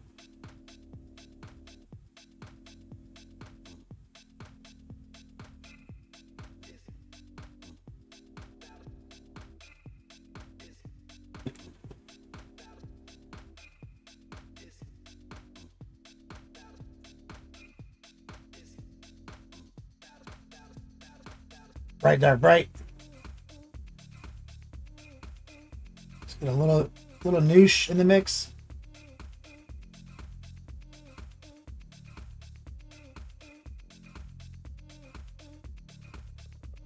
We're creating that little tornado.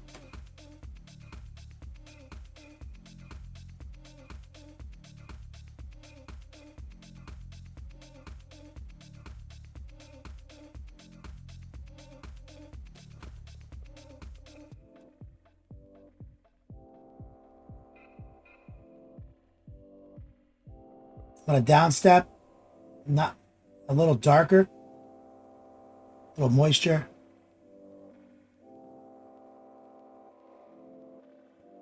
Right there, kind of blur that.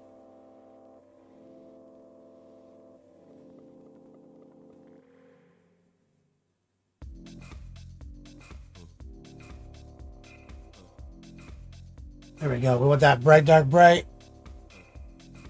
Good. So we got the. Let's go. Let's do one tiny final highlight on some of the pipes, adding a lot more white. Plenty of noosh.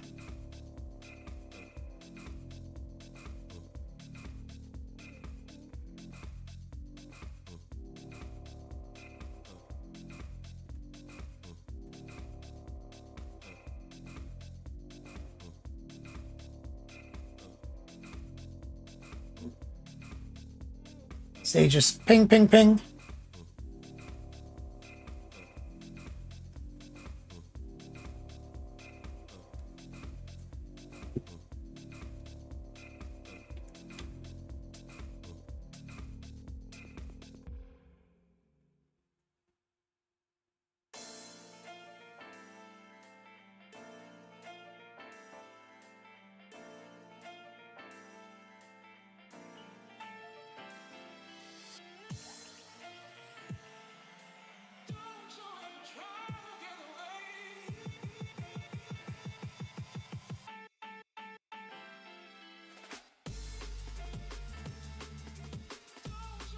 Pretty good. Let's rinse.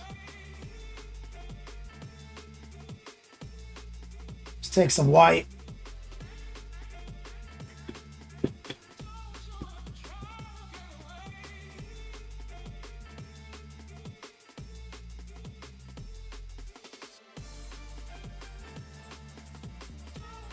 And this is what we were going to always do, is shove some white in these little holes.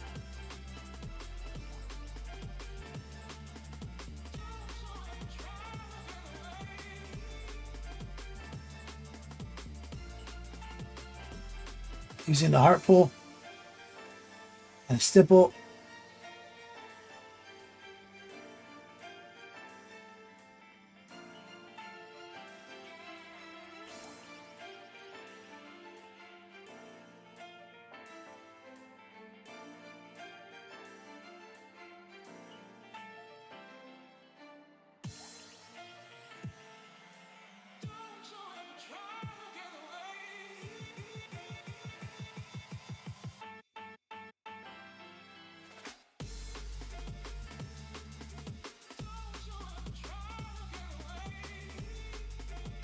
We're gonna add some glowy effect in there.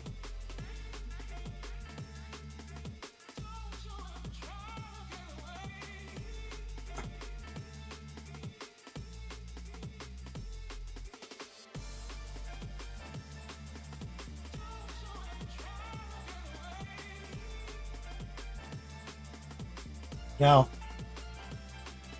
put some green up in that joint. Yo, Waldo's, what's up, brother? Coming in on this Saturday, 2XO dogs. Question. What? Are we not saying phrasing anymore? I'm coming! Phrasing boom! Come on, make a hole. Phrasing boom. Tell Archer I'm coming for him. Phrasing boom and both berries out. Yo, Recoil, dropping 25 says, bringing hobby back. That's right, man. It's this year. This is the year. This is the time right now. Spring. Let's bring it back. High opacity, some noosh, heart pull, stipple, recoil in those holes. Right there.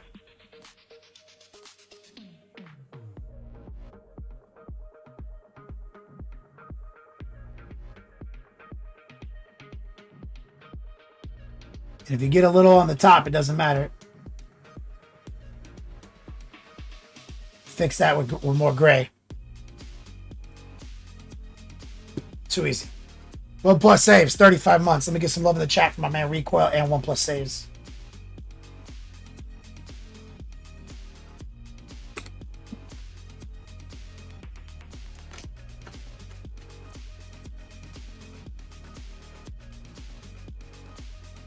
pick up some of this off my wet palette with my little dry brush.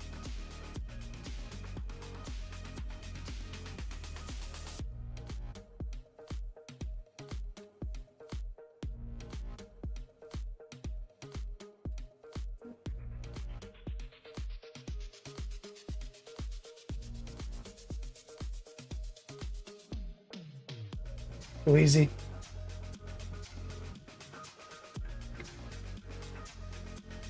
Keep doing that. Let's clean up right here.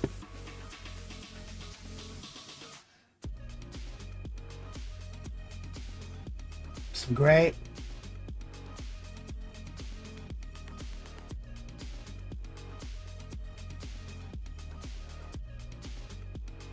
Get a touch of white. Too much.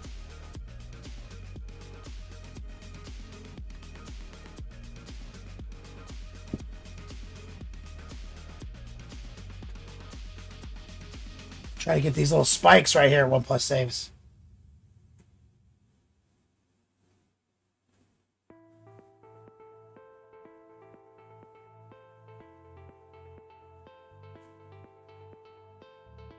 Try a little highlight on those little joints. Not too much, because the we gotta put the missile rack goes here anyway, so you don't really look past that thing too often.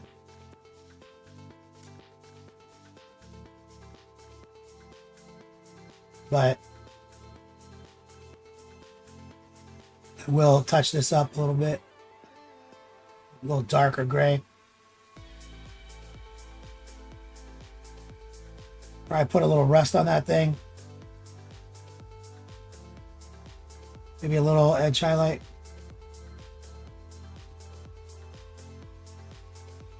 Right here.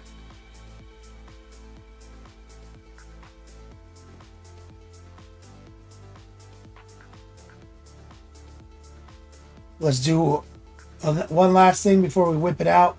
Let's grab some white. Touch of noosh.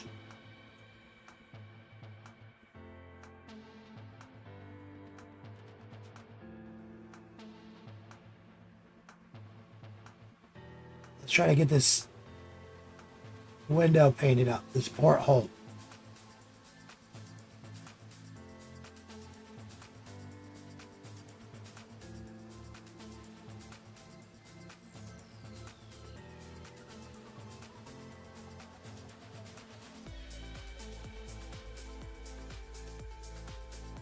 So we haven't even touched the armor yet. We just got the pipes. This nonsense. Chains are still just gray. We haven't painted the chains yet because the chains, I'm going to do them neutral. I'm not going to use any blue. So it's just going to be black and white. We got to go through and essentially do this 100 times.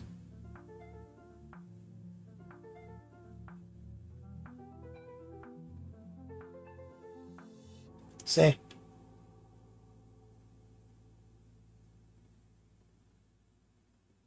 You think what we've done so far was tedious?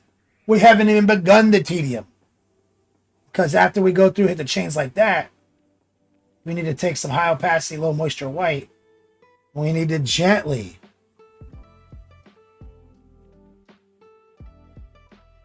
hit the chains with a quick trace like this.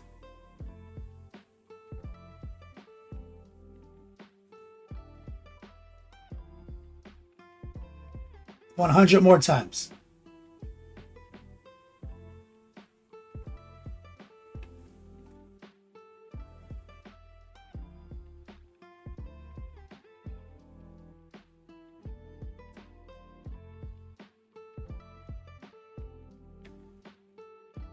Because this chain, unfortunately, it's an unfortunate design choice. Because the chain is so integral to the fucking carapace. that if you just leave those chains like a normal, like some silver, some wash, whatever, it look like shit. You gotta fucking make you gotta make the chain a feature. It's gotta be a feature. It can't be in the background. You can't afford to put it in the background. Or your Chaos War Dog looks like shit. So that's what you gotta be doing. You gotta do that on every fucking set. Because it's like the most interesting part of the model is this fucking fact that this canopy is chained shut. The dude inside can't get out. He's bolted in that motherfucker.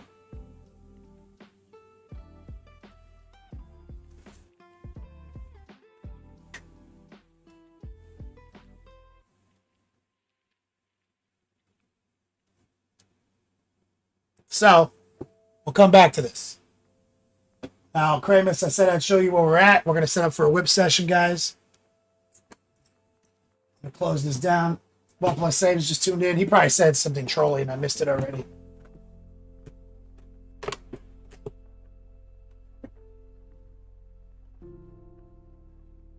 Let's see. Did he? Nope. Request says, I'm so happy I play the bad guys and don't have to paint all the Casbias. One Plus Saves, you didn't troll me yet? Alright, Kramus, you hear it? So, as you recall, some time ago, we began the Edgelords project. We painted up the Possessed. And this guy is our proof of concept, right? Now, since then, I got all the Gamer's Grass foliage. Shout out to Gamer's Grass. Look at this fucking succulent. These alien flowers being its flytrap. So we're really getting our alien spaceship wreckage looking the way we want. Okay? So, this was like... Did I even paint this year? Was this like last year? Like right when I got here in October? So... What I did was we got both of the Brigands out, and I spent my time. You know, I have a video on Patreon, the subassembly, the priming, and everything. So this is the routine. It's dark neutral gray, dry brushed up with light neutral gray, some edge highlighting or basic edge highlighting, 5 strokes maybe, mostly dry brushing. We make sure the weapons are stunning. We did an overheating effect on the barrel, and we made sure to make that all that shit highlighted up really well. We made sure that the Melt-A-Gun has all of its pieces pulled out. You can't slack there. You can't just be like, it's metal, dry brushing. We got to make sure the casing's done, the glowy bits are done, and the barrels are separated, right? So, but mostly it's all a hack paint job, right? And then we made sure his boots are done, and the same thing. We got our foliage, our Gamer's Grass base toppers. So I made sure both Brigands are set up this way. Okay, so that is 100% done. You were playing a TTS game, One Plus Saves? Hell yeah. So this is done. Now, in that same amount of time since that video that is on Patreon, we also, in that priming process, also used our airbrush to base coat this helmet using cheating, like airbrush cheat. So then I also knocked this guy out, and he's also got some of that stuff on his base. So our little Hellbrute's done. Then we airbrushed all the armor panels yesterday, varnished them, inverted fades on everything, and these guys' shoulders are blue, and their carapace is the magenta. And because they're the 2 Brigands, he's the carnivore. So I want them to have like a different, like same color scheme, different look though, obviously different. So they're more in the vein of the Lord of Skulls, right? Lord of Skulls' stomach and chest is the magenta and his head, right? His shoulders are blue. So they're going to be like the Lord of Skulls, and the carnivore is the odd man out. He's like hunting.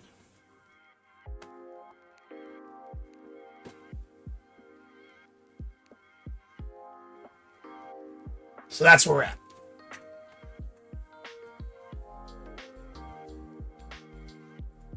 I like to flip it when I can for like unit, because we're making up our own shit. You know what I mean? It's our own shit.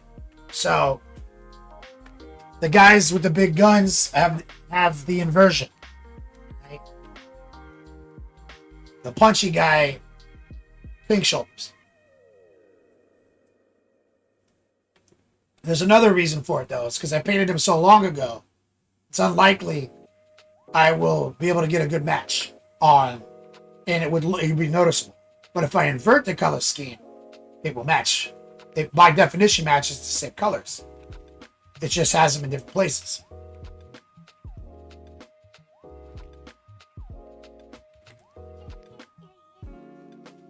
So it's like, these are the heavy support, this is the assault, you know?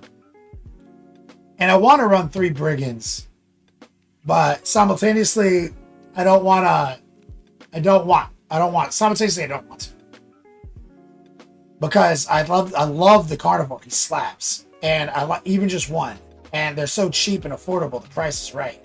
And I also know from experience that if you have 3 giant 80mm bases, and you're like, I'm going to get all the shots lined up. You're not. You're going to be jamming them all over the place trying to get your shots. Like, so you're a lot of times not going to get the shots of one. So just make that one the carnivore and save 30 or 40 points. And a carnivore moves 14 inches, slaps with a tank shot, and he fucks in close combat.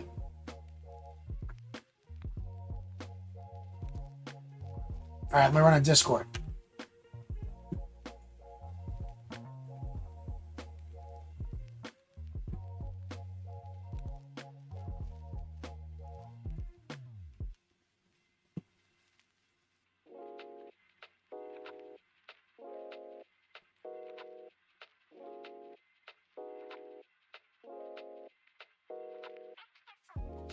Exclamation point whip. Shout out to Recoil. Thank you for giving me some cash flow today. I appreciate you. And the whole theme of this Chaos Army always has been, it's Chaos Knights. But it's Chaos Knights, like, because of allies. We're using the Chaos Space Marine Lord of Skulls as our knight. And we're using the ally allotment of 3 War Dogs from the Chaos Knight Codex. So that's like our knight contingency.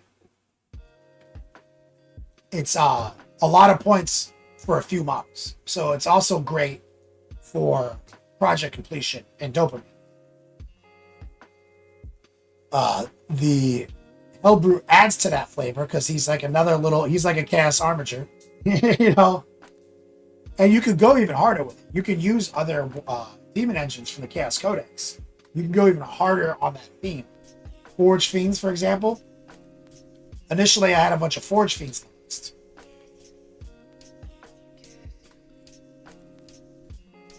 But, again, getting all your shots lined up, like putting all your bullet firepower into huge oval 100mm bases and fucking 80mm bases is like, you're really wish listing your firepower. You gotta be balanced. You gotta have things that slap and shoot. And so the Possessed, a 10-man squad of Possessed is where I'm going to now. Still with the Mark of Undivided. OnePlus Saves actually brought it up to me because I fully forgot about this. When I was at Adepticon, I forgot that the Mark of Undivided, when you packed, you still reroll 1s. I was so used to it just being flat rerolls from the stratagem that they got rid of the flat rerolls on the hit, and I was like, oh fuck, this sucks. But he's like, you still reroll 1s, right? I was like, oh my god, you do. So the math is almost the same. So I'm like, fuck. So 10 Possessed, chilling and running to the center, still slaps.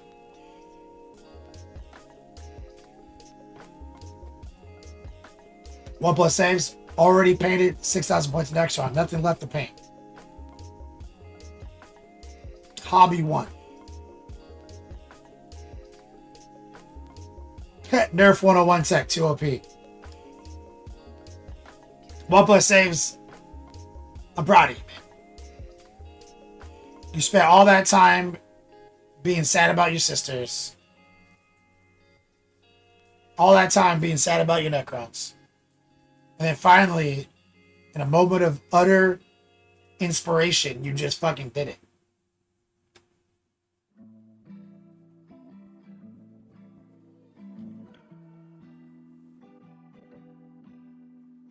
One plus says, but Blood Angel has nothing that shoots. I mean, you're talking to the guy. I have played so many armies with no bullets. You can be imbalanced, I think, in that capacity. If you can deliver the close combat effectively and overwhelmingly, you don't need bullets. But if you deliver bullets, you better have something that goes into close combat.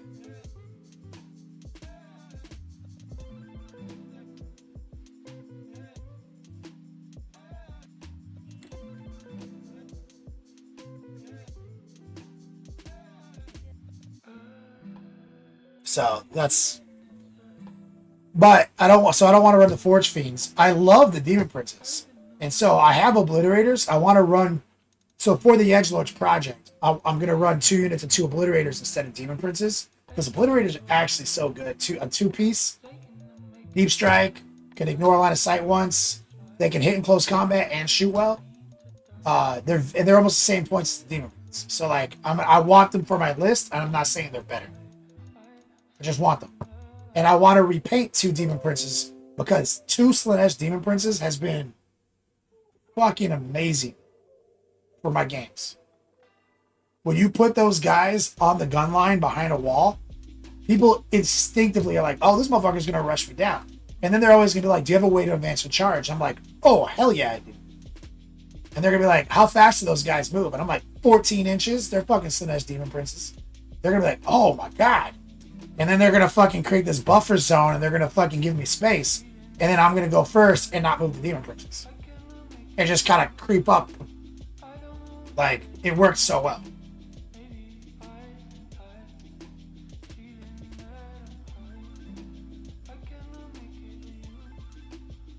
Competitive Wargaming, it says 10 Melted Pistols on Death Company. Man, Melted Pistols on Death Company have always been some fun shit.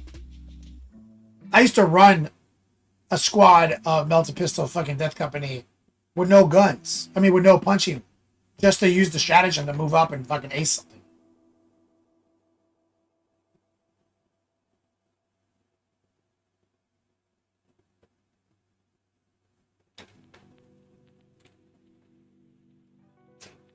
One plus saves. Is 3 in shooting really shooting though? I mean, it's dope because they shoot them in close combat. So it's really just more close combat attacks for free. Right?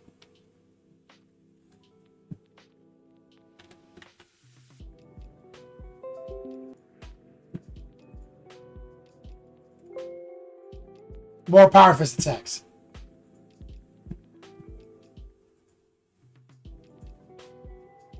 We got a whip from Recoil.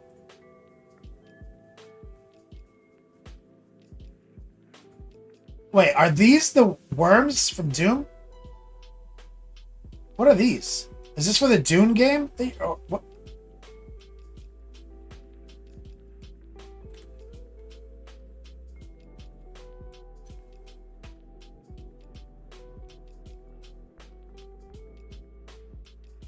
Competitive Wargaming? You got PTSD from Nurgle Vindicators? It's funny because the Vindicator tech, it like sometimes doesn't work though. You can play whole games where it doesn't pop off.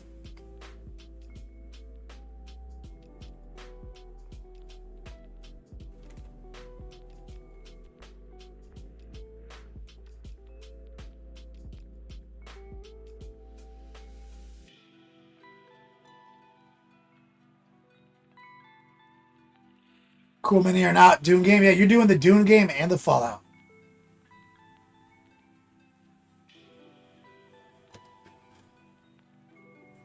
Competitive wargaming, yeah, and I like to come up with shit that works, that's weird, that no one plays.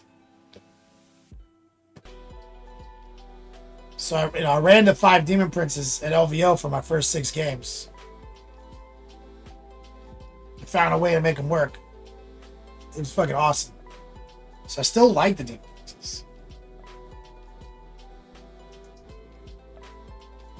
Recoil, all you're doing all games. I really like Astartes, Chaos Space Marine, Winged Demon Princes.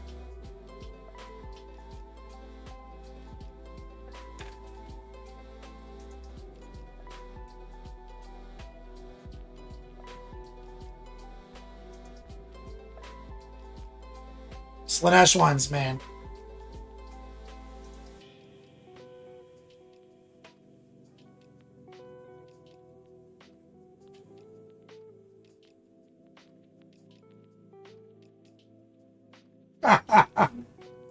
Competitive war gaming.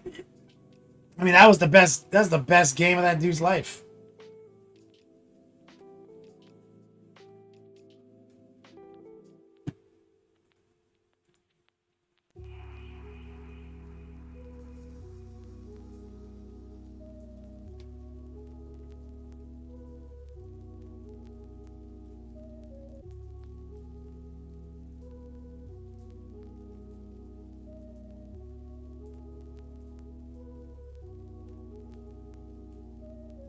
Yeah, these are pretty sweet.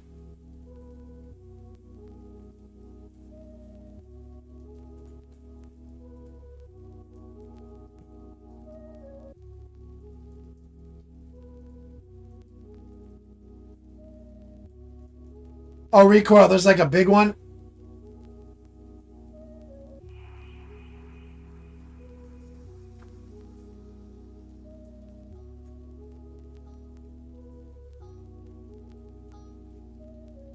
That's crazy.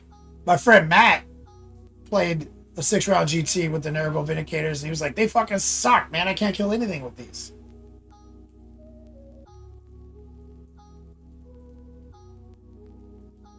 He went to Cherokee Open with them, and he was like, they fucking lick.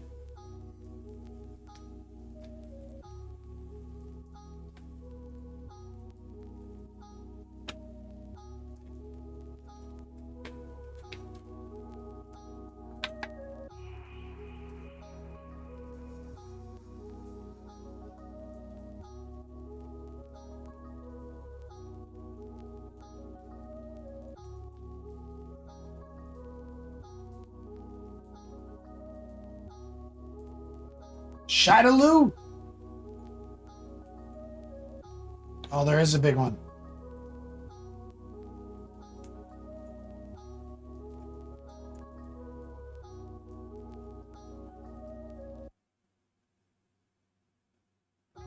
God damn. Competitive war game.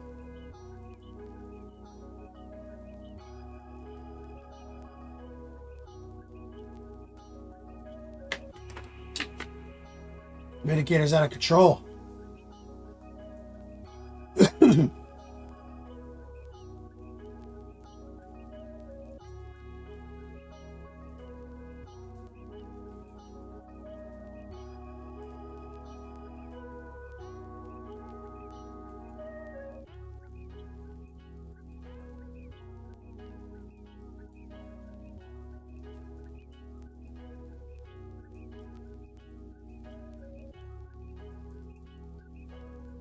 Any more whips?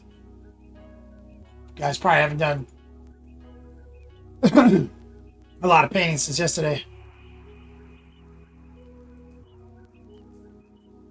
Competitive wargaming.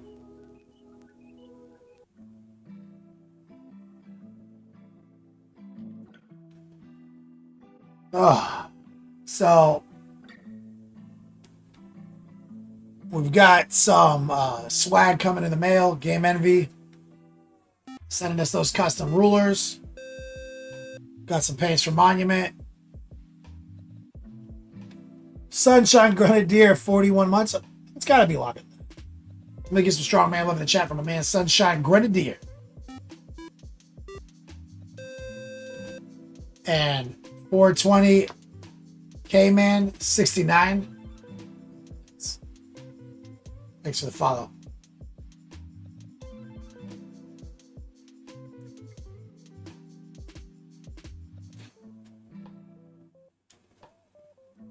OnePlus says Firestorm is by far the best attachment in the game now. People scream bloody murder when Necrons had 2 CP dev wounds.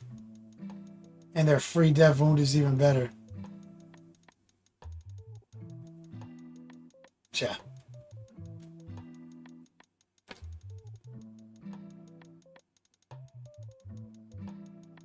Recoil, you've been a huge Dune fan since you were a young teen. So getting the miniatures is a dream come true. Happy to hear that, man. 2x Yo Dogs every Saturday, guys. Thank you for your support. We got gift bags queuing up for April to go out. Tuesday, our very next stream is a birthday stream, a retirement stream. We're going to be giving away 4 exclusive dice bags to the top 4. We're going to be giving away $500 in merch. Sunshine Grenadier. Hey, man.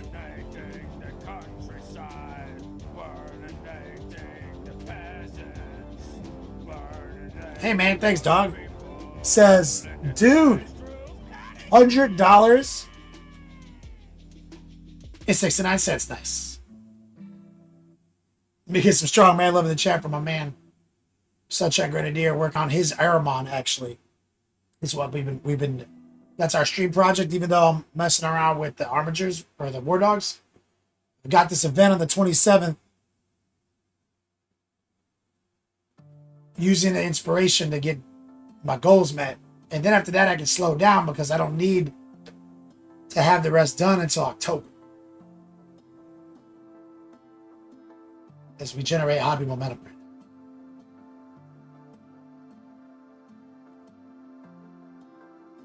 Sunshine Grenadier, you are a Sunshine. Hobo 1. Is this Hobo 2?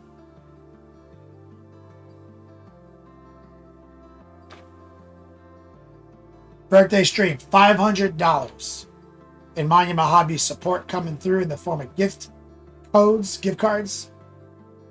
Be a free raffle. Tuesday, exclamation point wish list. Thank you guys for fulfilling my birthday dreams. An exclamation point class. Anyone who's looking to sign up for the most OP painting course in the game.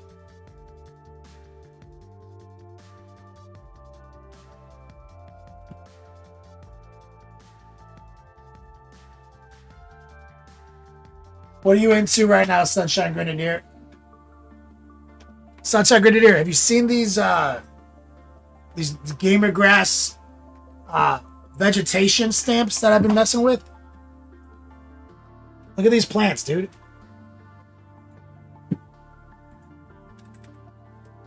Look at that shit. Bro, it's ridiculous, right? They've got a ton of them. These are all the ones that are kind of alien looking. It's like a Venus flytrap, like a succulent, and some like alien flowers. Bro, look how much elevation has come to this model. Like, bro, it's so elevated because of that. Edgelord's 100%, right?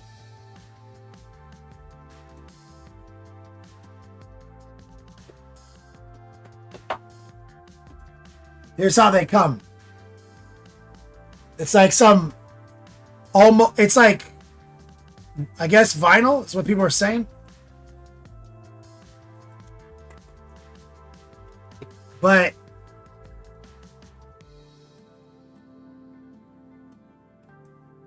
I can't even tear it. I can't even tear it. It's like, I mean, when you look at it, look.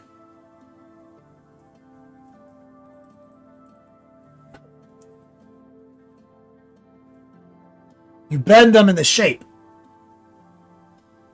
That's, you pull these out and you bend them up. And they stay in the shape you bend them in. And so whatever, it's like either a hard plastic, but it feels sharp, man. Like it feels, I swear it almost has the ting of metal. So I don't know what it is. Like maybe aluminum coated vinyl or something. Somebody said it's just vinyl. Never fucked with vinyl like this.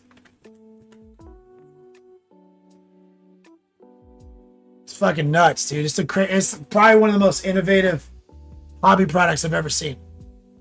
Gamer's grass.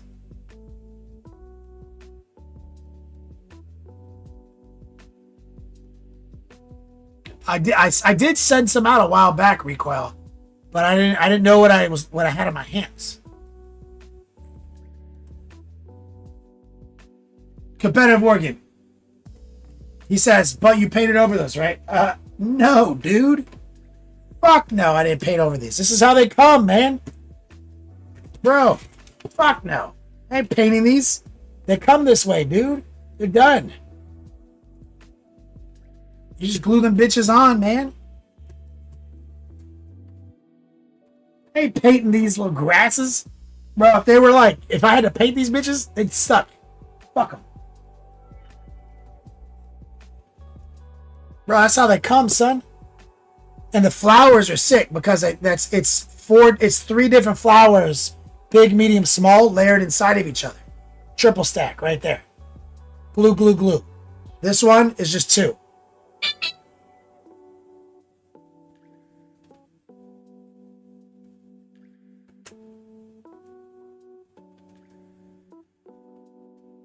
It's out of control, man.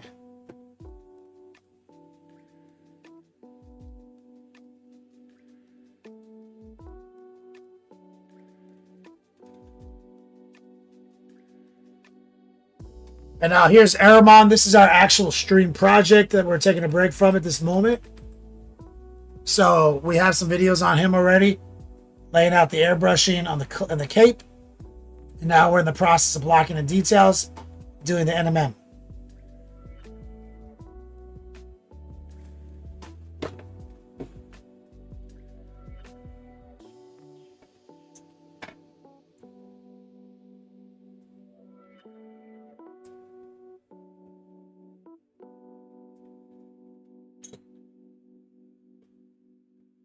So we're working on our Edgelord's War Dogs, okay? So we've got one carnivore done from a while back when we were figuring out the color scheme. And now we're doing our two brigands. And they have an inverse color scheme. So today we were working on this carapace. So we're going to get back on this. I'm going to get the chains done now. We airbrushed it all yesterday. I showed you that cheat code. Now we're locking the details in before we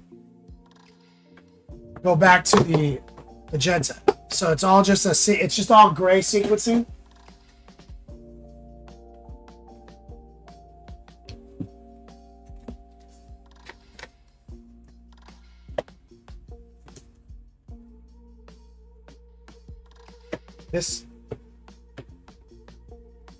So we're using neutrals now, so we're taking white and gray, a little noosh, and we're just going to do some heart pull stipples, basically.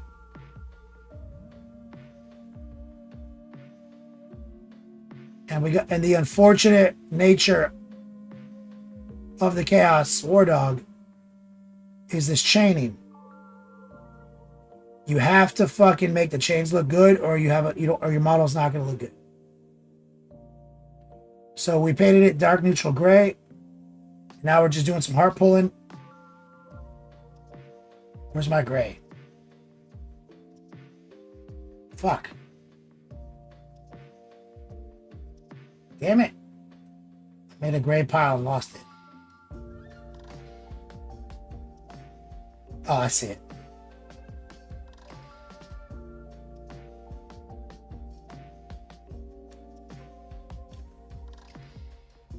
So it's got a little noosh. It's just gray and white. And all the pipes are dark neutral gray. And then we added sky blue. I did some cylinder lines. Simple. Wish.com.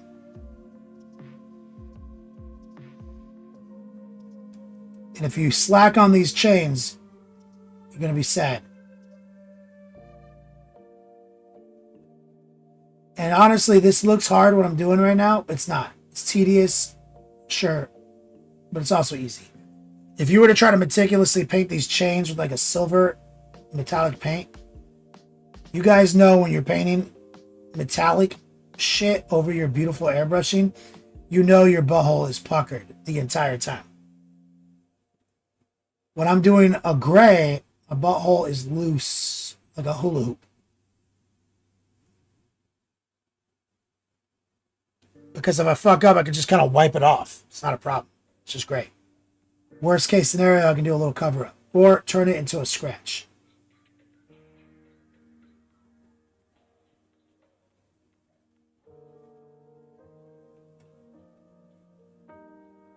So if you came through with the silver paint, you would lay it down silver, maybe hit it with a control wash, do a little highlighting anyway. Even if you skip the highlight step and just did bright silver with wash, it's 2 steps. I'm on my 2nd step right now, and it's been stress-free.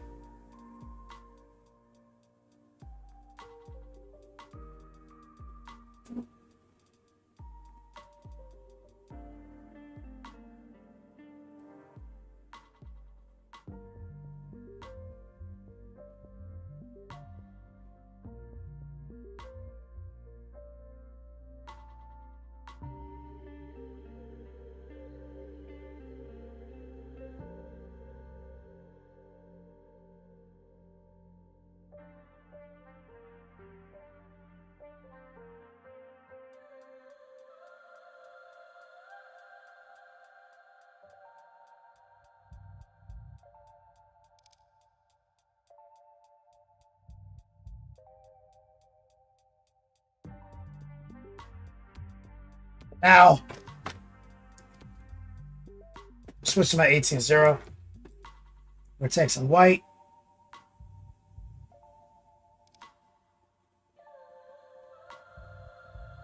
And we're going to do some tracers.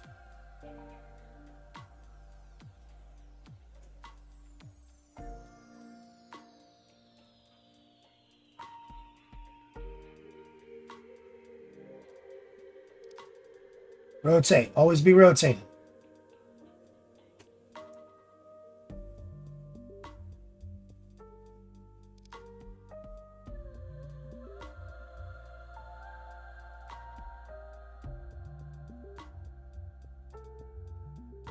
High opacity, low moisture. Hold your breath, swing it from right to left. Let's do the top.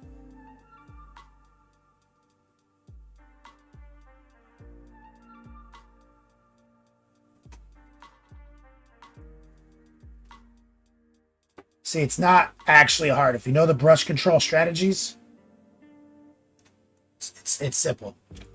Always be rotating. Look for the tracer.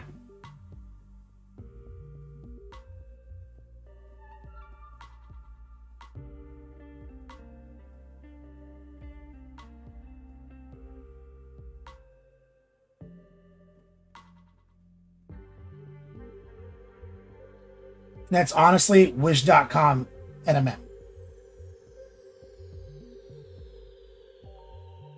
Don't hate, just rotate. That's right, battery.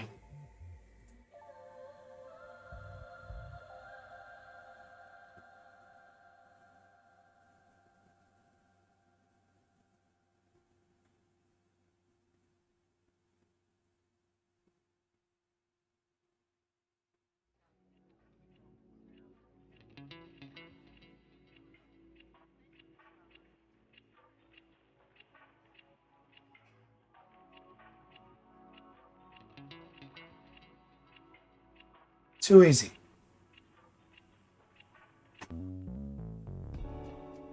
Let's run back up to the porthole.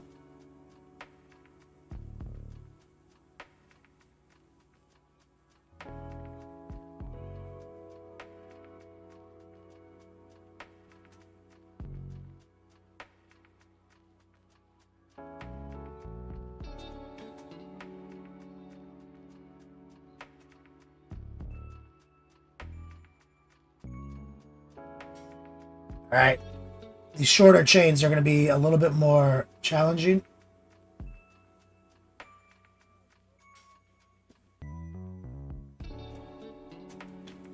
Rotate.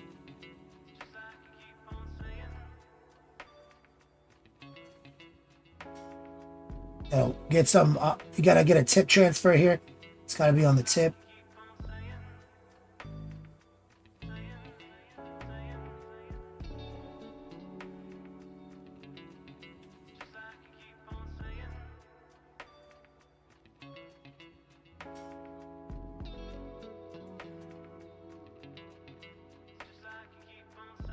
Gotta have to fake it right here.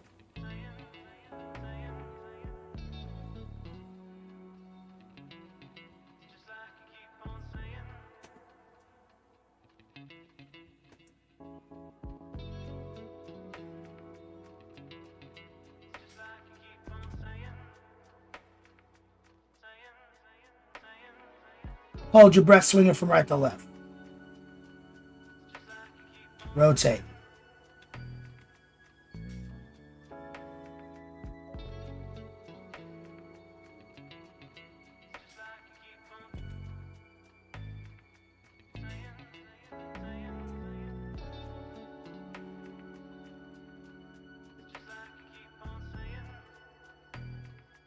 Opacity, a little moisture. I've got a touch of noosh in there just for spread, just for transfer, so I don't get dry tip.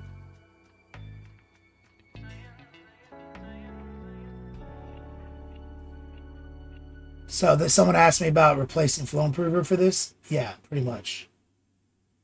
I use sometimes a little flow improver on my palette for the dry tip of this type of edge highlighting, and the noosh has become essentially my replacement.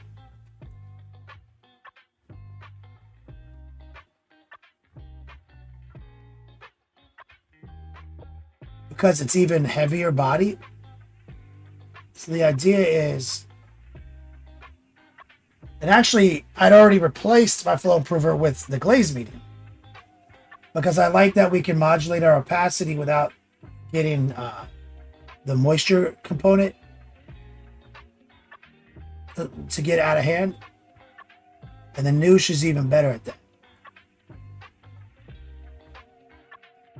Because the glaze medium doesn't really slow the dry time down. I mean, maybe it does. It's different though. I think it's more like a traditional retardant versus whatever the fuck noosh is.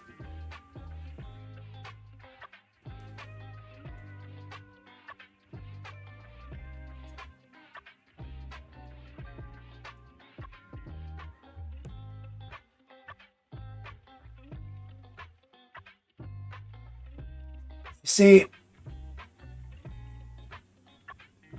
these chains are easy if you're using the right tools and the fundamentals of my course.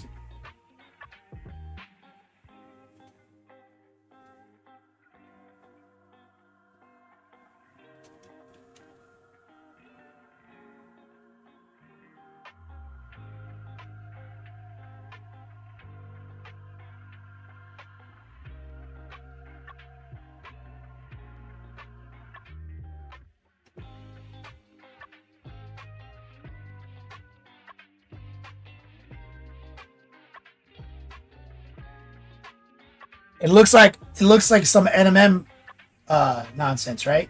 Yeah, it's mainly because the porthole does have a tri-blend on it, and all you're seeing is gray edge highlighted chains, and your brain is like, oh yeah, okay, that's metal.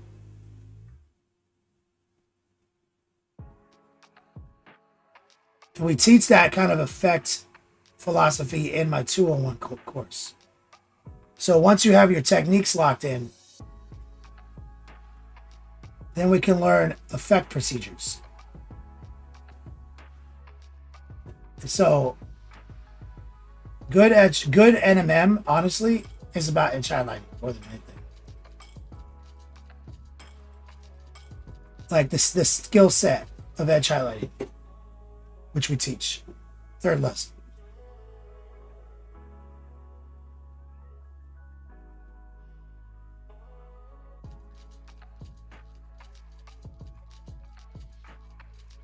There it is. Chains done. Hakuna Matata. Okay, let's grab a little bit more white, a little water. gonna hit this again. And that's a tornado heart pull. So we start big and then we get smaller toward the center point.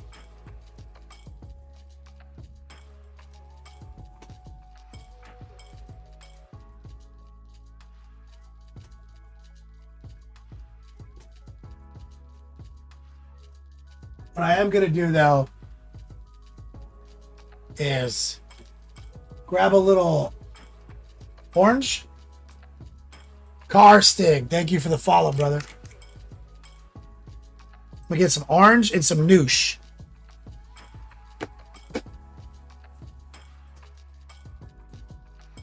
Maybe a little dark neutral gray. Desaturated orange.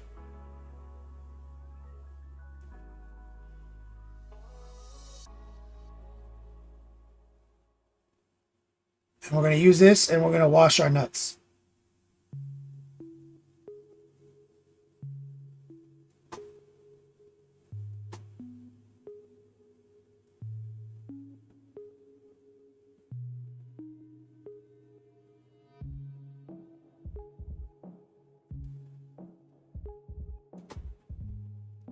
Maybe a little bit more orange and noosh.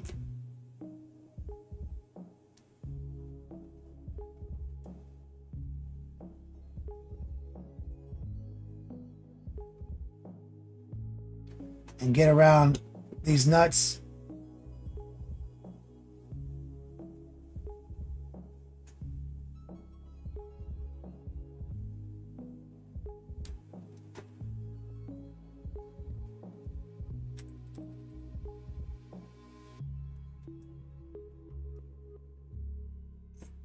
Too easy.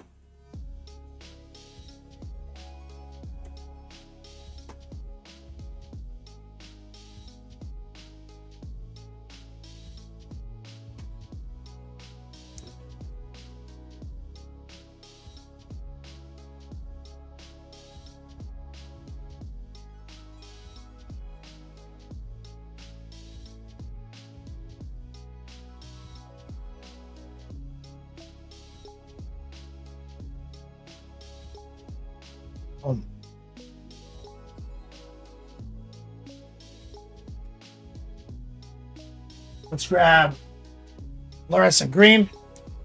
This has become like my trademark shit now. I've been really fucking around with this. So if you over nooshify fluorescence,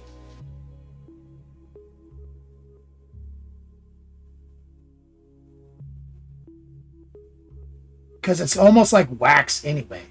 It's weird. So this is like the perfect solution now to throw inside these.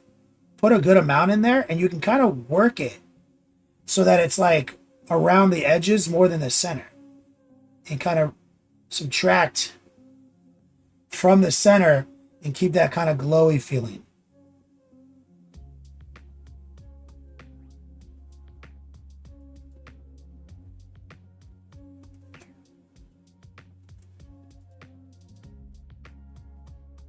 And if you need to go one step harder, take a touch of water.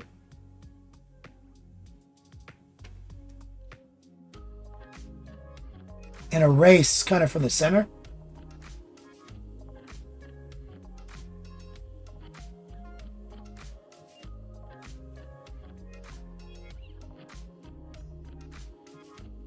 So all you gotta do is paint the white in there first.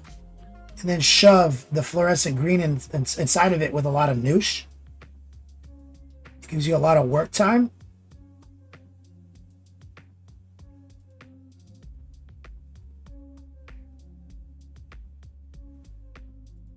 Again, take a little water if you need to subtract a little bit more.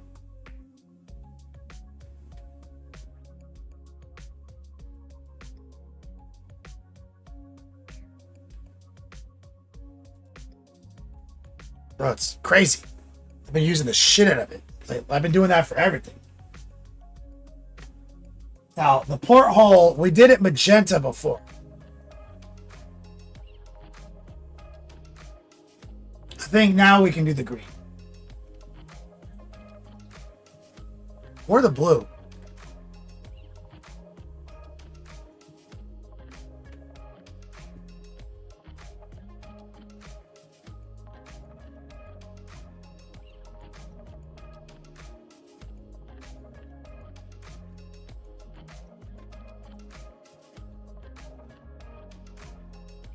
Let's go with green.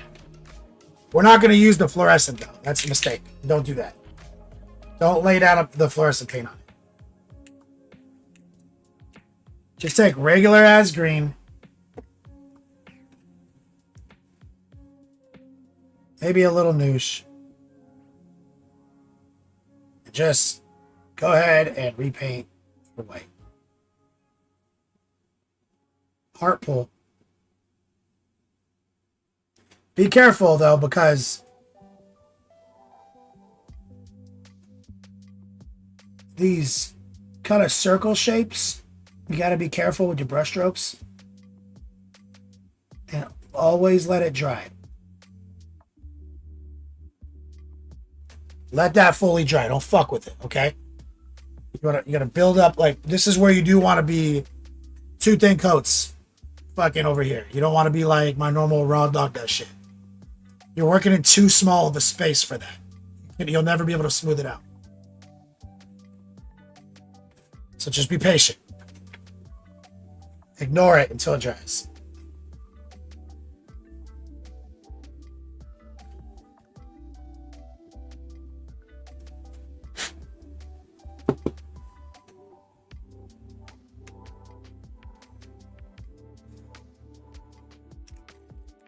Transparent red.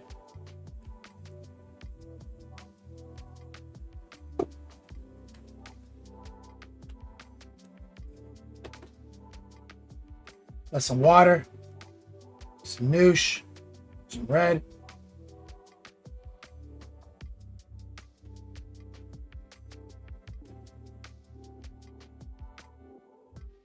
We're going to use this to get inside the recesses. And you want to do this first before edge highlighting, because the edge highlighting is our eraser. Like right there, I fucked up. I got it on the panel. That's always going to happen. So we're using the heart pull, semi-opaque, kind of wet. We're putting this in the recess, and anywhere I fuck up, I'm going to edge highlight that and erase it.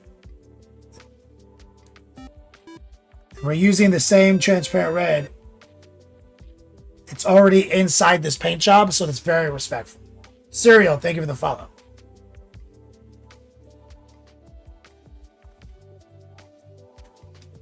I probably want to go a little darker than that, no lie, which we will. Nate over on YouTube, what's up, brother? Just watch your Yellow Secretly Easy. Bro, that video is like 10 years old, man. I've got more tech, but a lot of my YouTube content is old, man. Glad you found it and you're watching us live right now. We're on Twitch right now. I am multi-streaming though. Okay, look, I got a little magenta on this pipe. Because of the noosh, I can just kind of erase it, which I just did. I pulled out a different brush. So, thank you for tuning in, Nate, over on the YouTubes. I haven't really been making YouTube content though for years. I moved over to Twitch 8 years ago. 7.5 years ago. So we're using semi-opaque, kind of wet heart pull strategy, guys.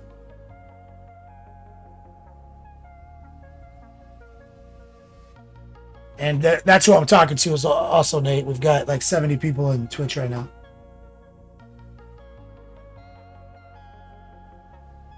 Rotate. Fine. We're using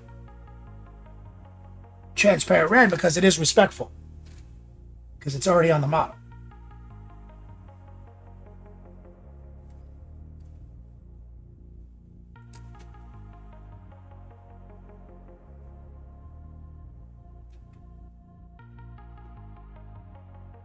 And we're using our signature heart pull 18-0 synthetic brush.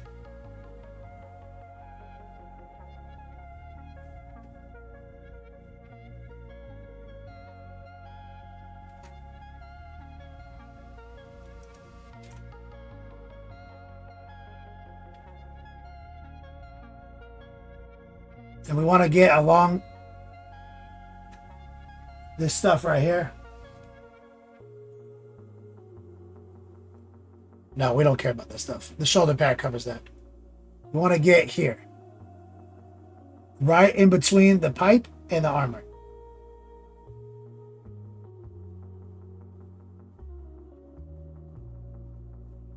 Using our heart pull. Borders and frames, guys. That's the name of the game. Want to run along the chain. Right there. Create that border.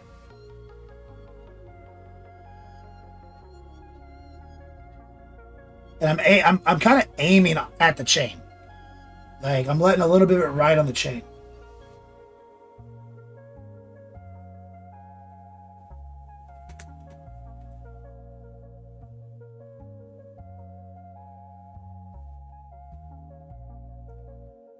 Darv Jameson in the chat. What's up, brother?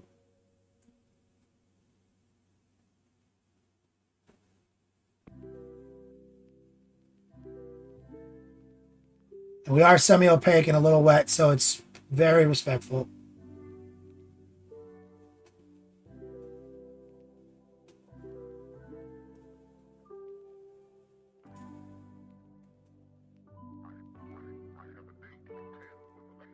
Especially in these like bright pink areas.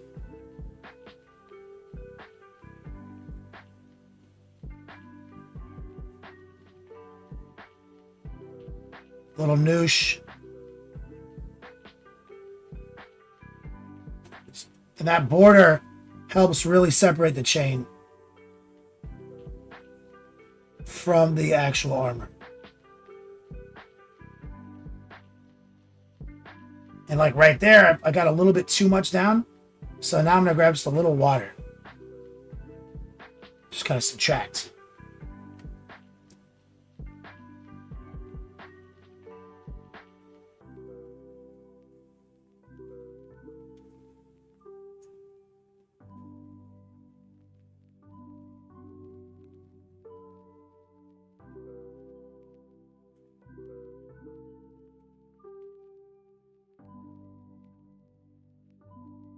And getting the dark lines installed is easily the most important element of contrast for a miniature.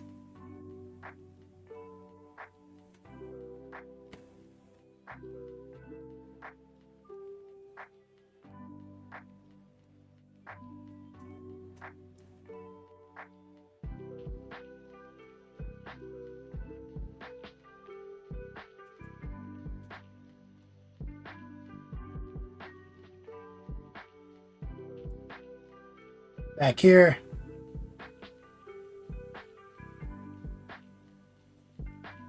Let's not forget.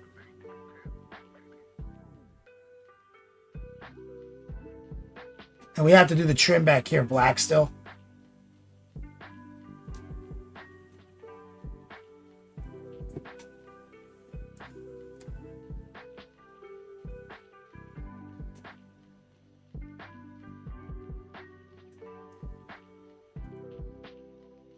We got to paint this little doodad too. Forgot about this.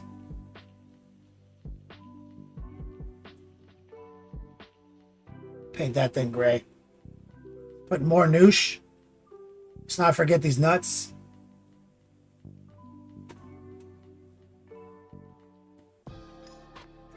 Damn it.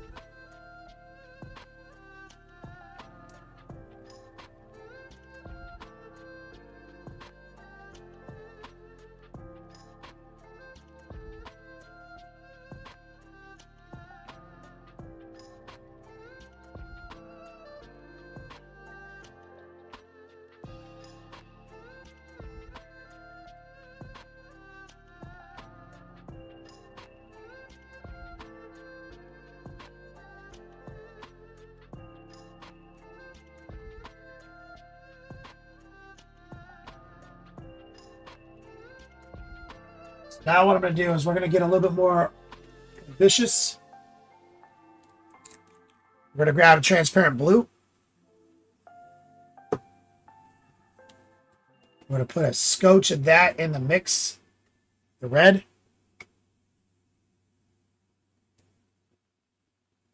Some noosh. And we're going to use this to go a little harder.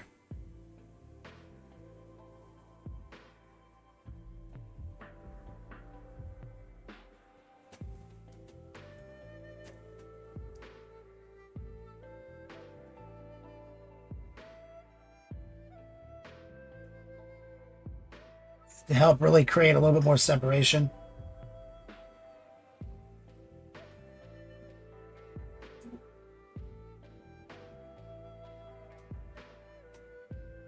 Create that darker border. We want to get inside this recess a little bit more.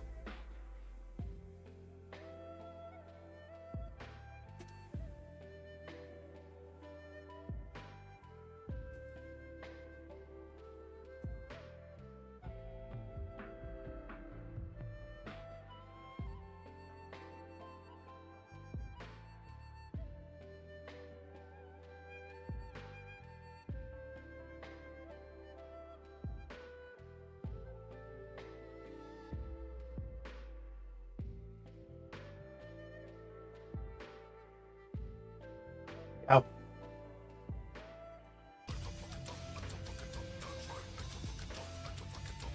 Oh shit, Dr. D keeping the tip clean.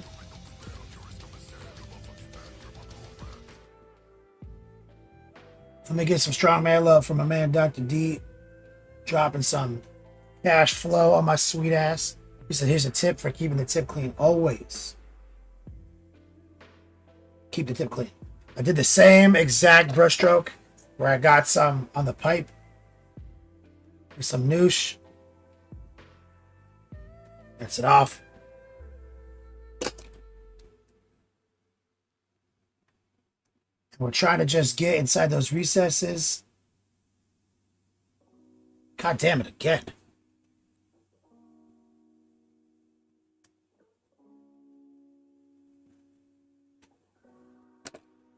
And this is a little of the transparent blue mixed in, which is going to visually result in a darker line, because the transparent blue is extremely dark.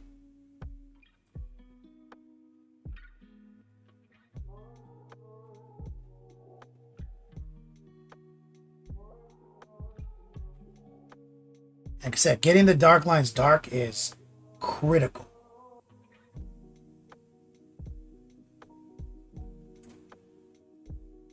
Look at the contrast evolution now.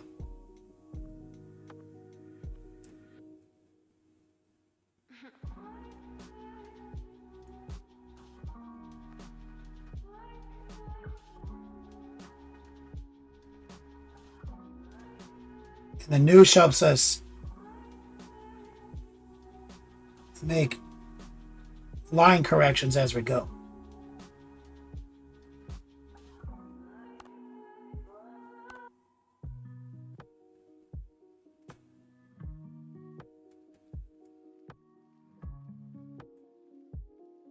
Okay, let's rinse that down.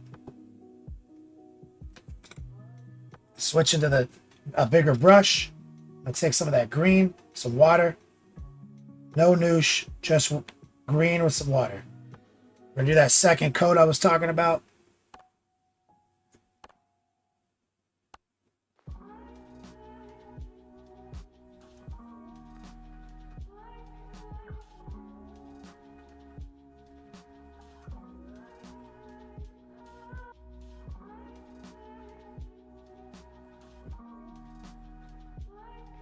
Just chilling right there.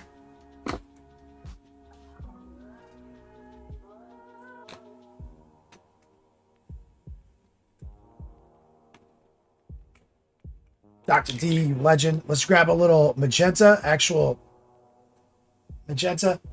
So I need something with a heavier body. Magenta, white.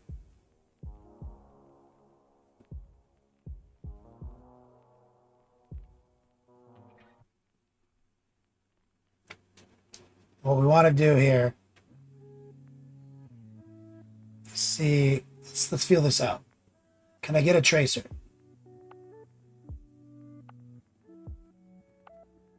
Yes. Yes.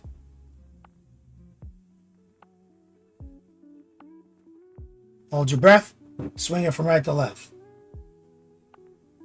High opacity, low moisture.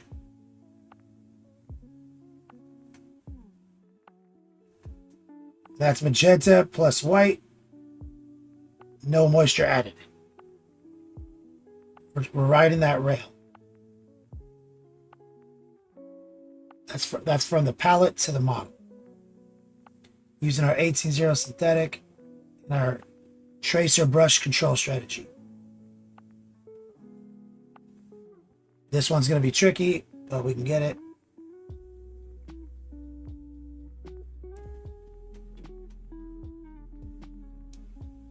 So again, we use that magenta and this white when we airbrushed it, so it's innately going to respect the surface. So even if I make a little mistake, it'll ride. Let's see if we can catch it right here.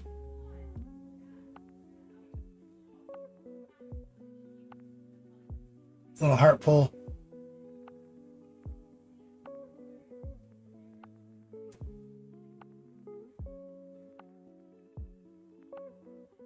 Right there. So we might need to go whiter for this. We want to catch this panel now, top.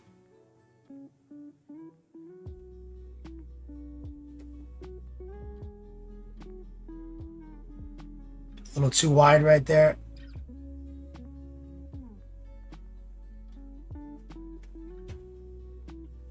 That's okay. Should be able to maybe grab a little noosh water. Maybe go back into the magenta a little bit. And I'm going to use a little filtering technique right here. So that's low opacity. And I went back a step with more magenta, which is closer to what was already there to hide my mistake. But you see also you get a nice little blur from that. So you can do that a little bit more confidently here. Little heart, see, we're doing a heart pull, not a tracer. And basically we're making the line fatter, but fuzzier.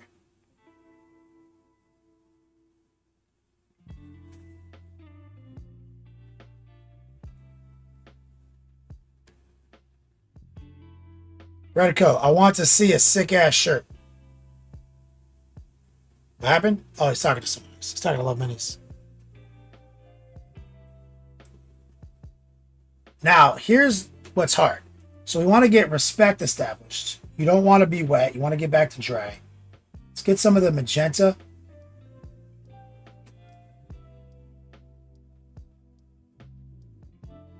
I don't care about this because I'm going to paint that black. I'm just feeling it out.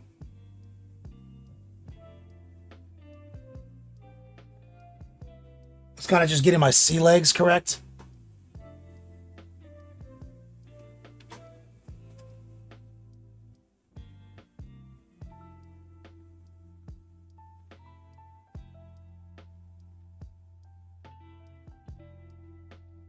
Right there. Let's get a little white.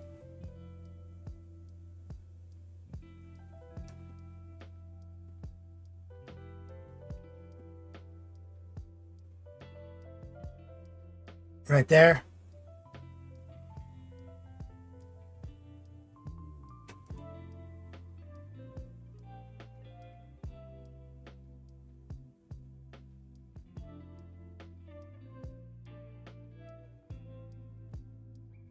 Let's get a little noosh.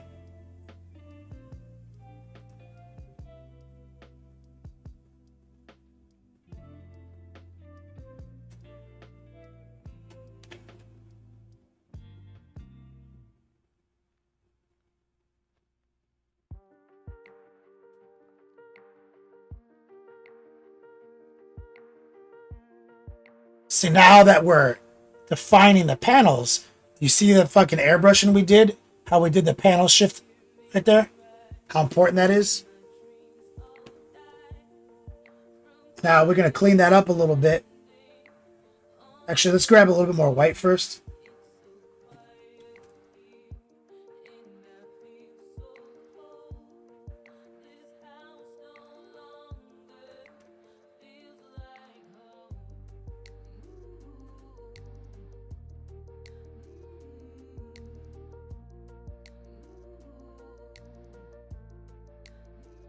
Let's grab a little noosh. We want to drag that white down with a heart pull.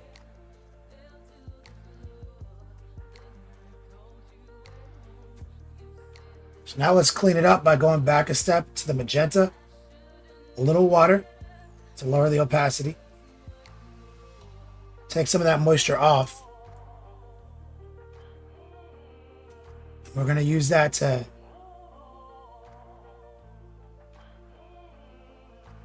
kind of fuzz that line a little bit.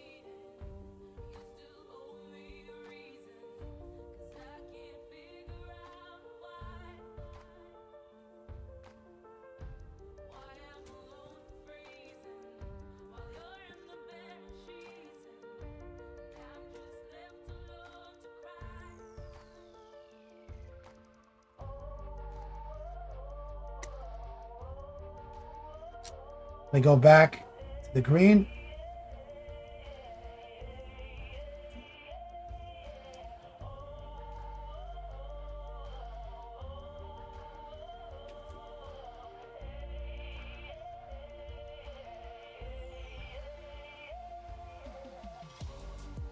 I'm just trying to make sure that green is super opaque.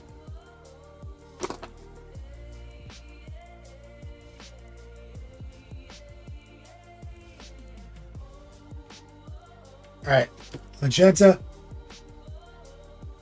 some noosh. So we need to do it again right here.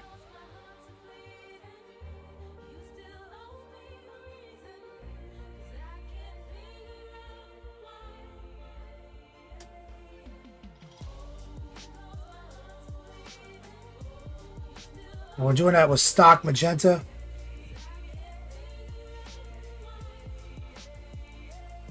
Damn, this one doesn't exist. Because it bends. I see. This one has like a bend in it because it's like ripped up right here. So we're faking this one.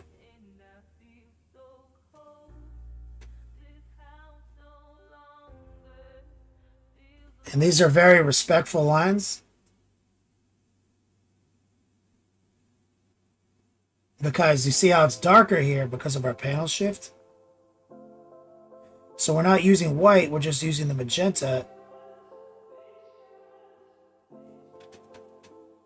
to build like a ghost line. And then we're going to grab the white, add it to the mix. Maybe a touch of noosh. So we're going to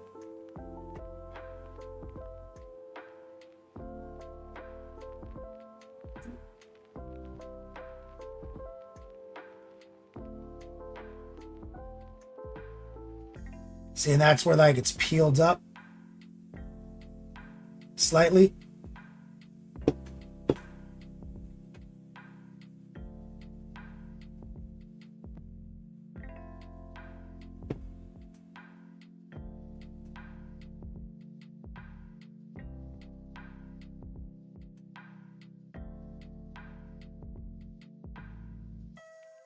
We're using the heart pull.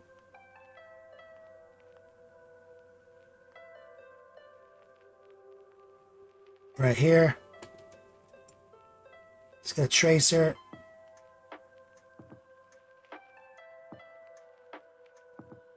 And it's honestly almost too round to actually trace.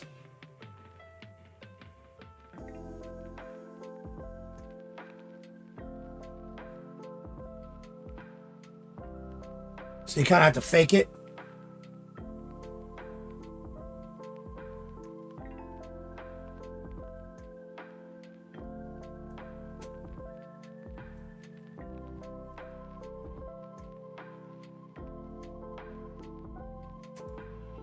A little bit more white. Let's rotate.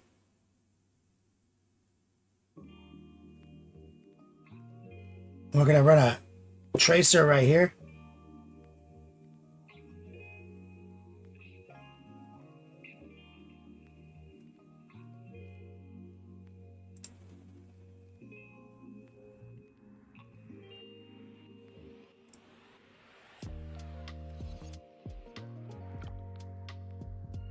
So we want it to be a little whiter on those edges.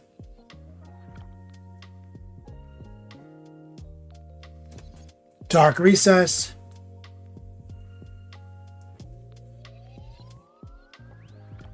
Let's get a little bit going right here.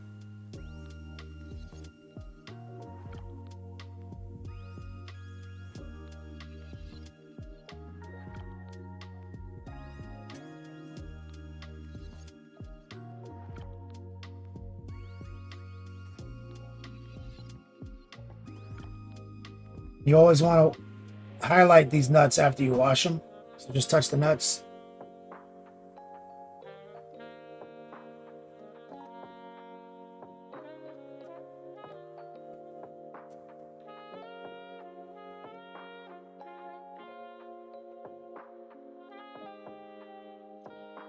There's our kind of our fake line.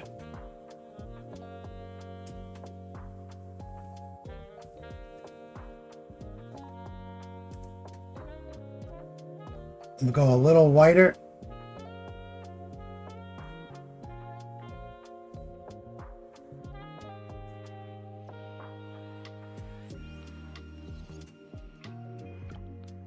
Some moisture off.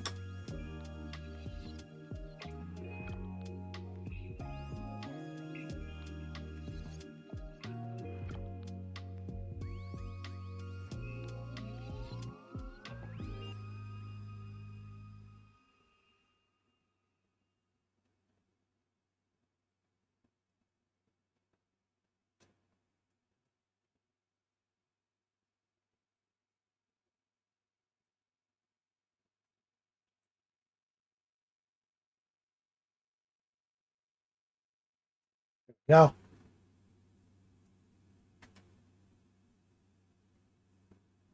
Five and a half minutes left.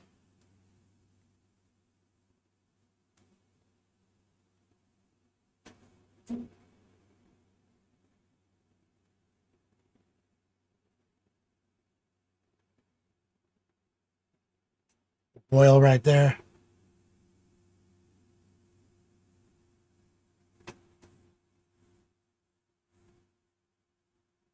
Little highlight right here.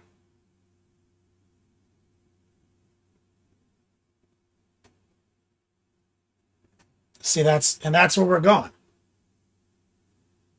Let me go back to some of our pin wash formula.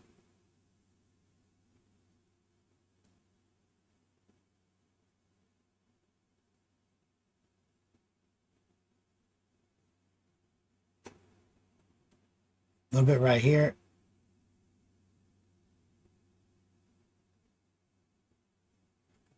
Put that down with it.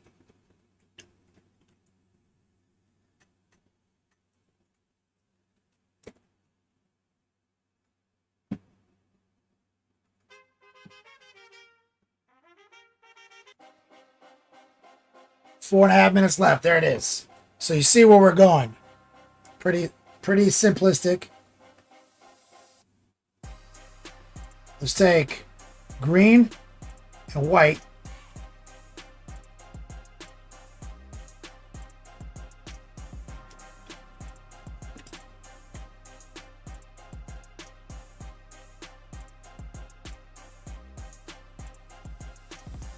And we're going to do bottom right.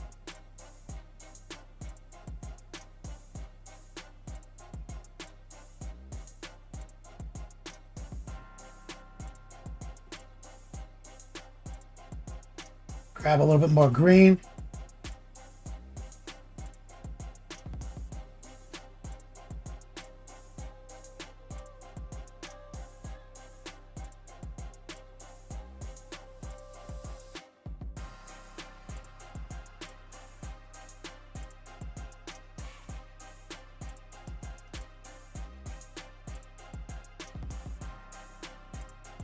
He's got it. Let that dry.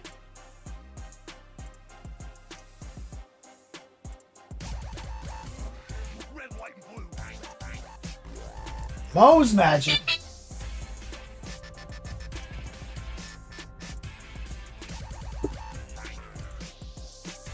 I guess some strong man love for my dude Mo's Magic. I appreciate you, brother.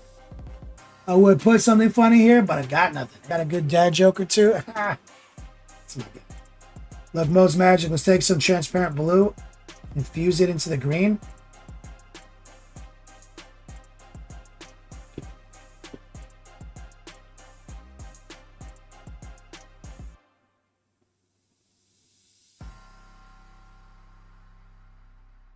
Top left.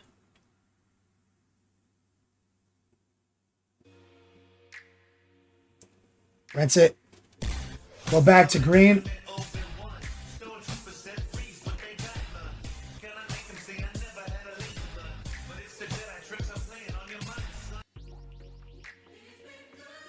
Smooth that out. So that's blue-green Tolus UK. So that's basically the blue makes it darker, the white makes it brighter. It's dark top left, bright bottom right. And we're just doing heart pull until we're happy with how smooth it looks. Let me get some strong man love and chat from my man Tolus.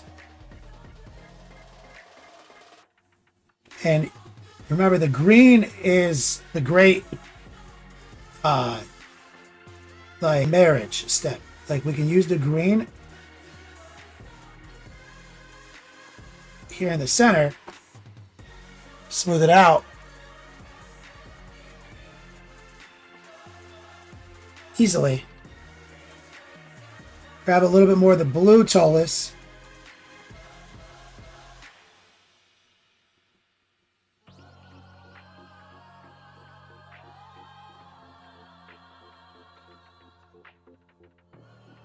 Up there.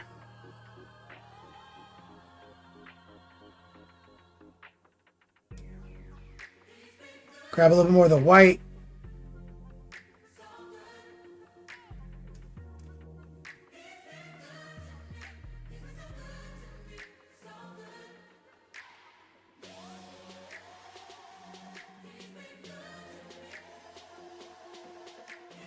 Right there.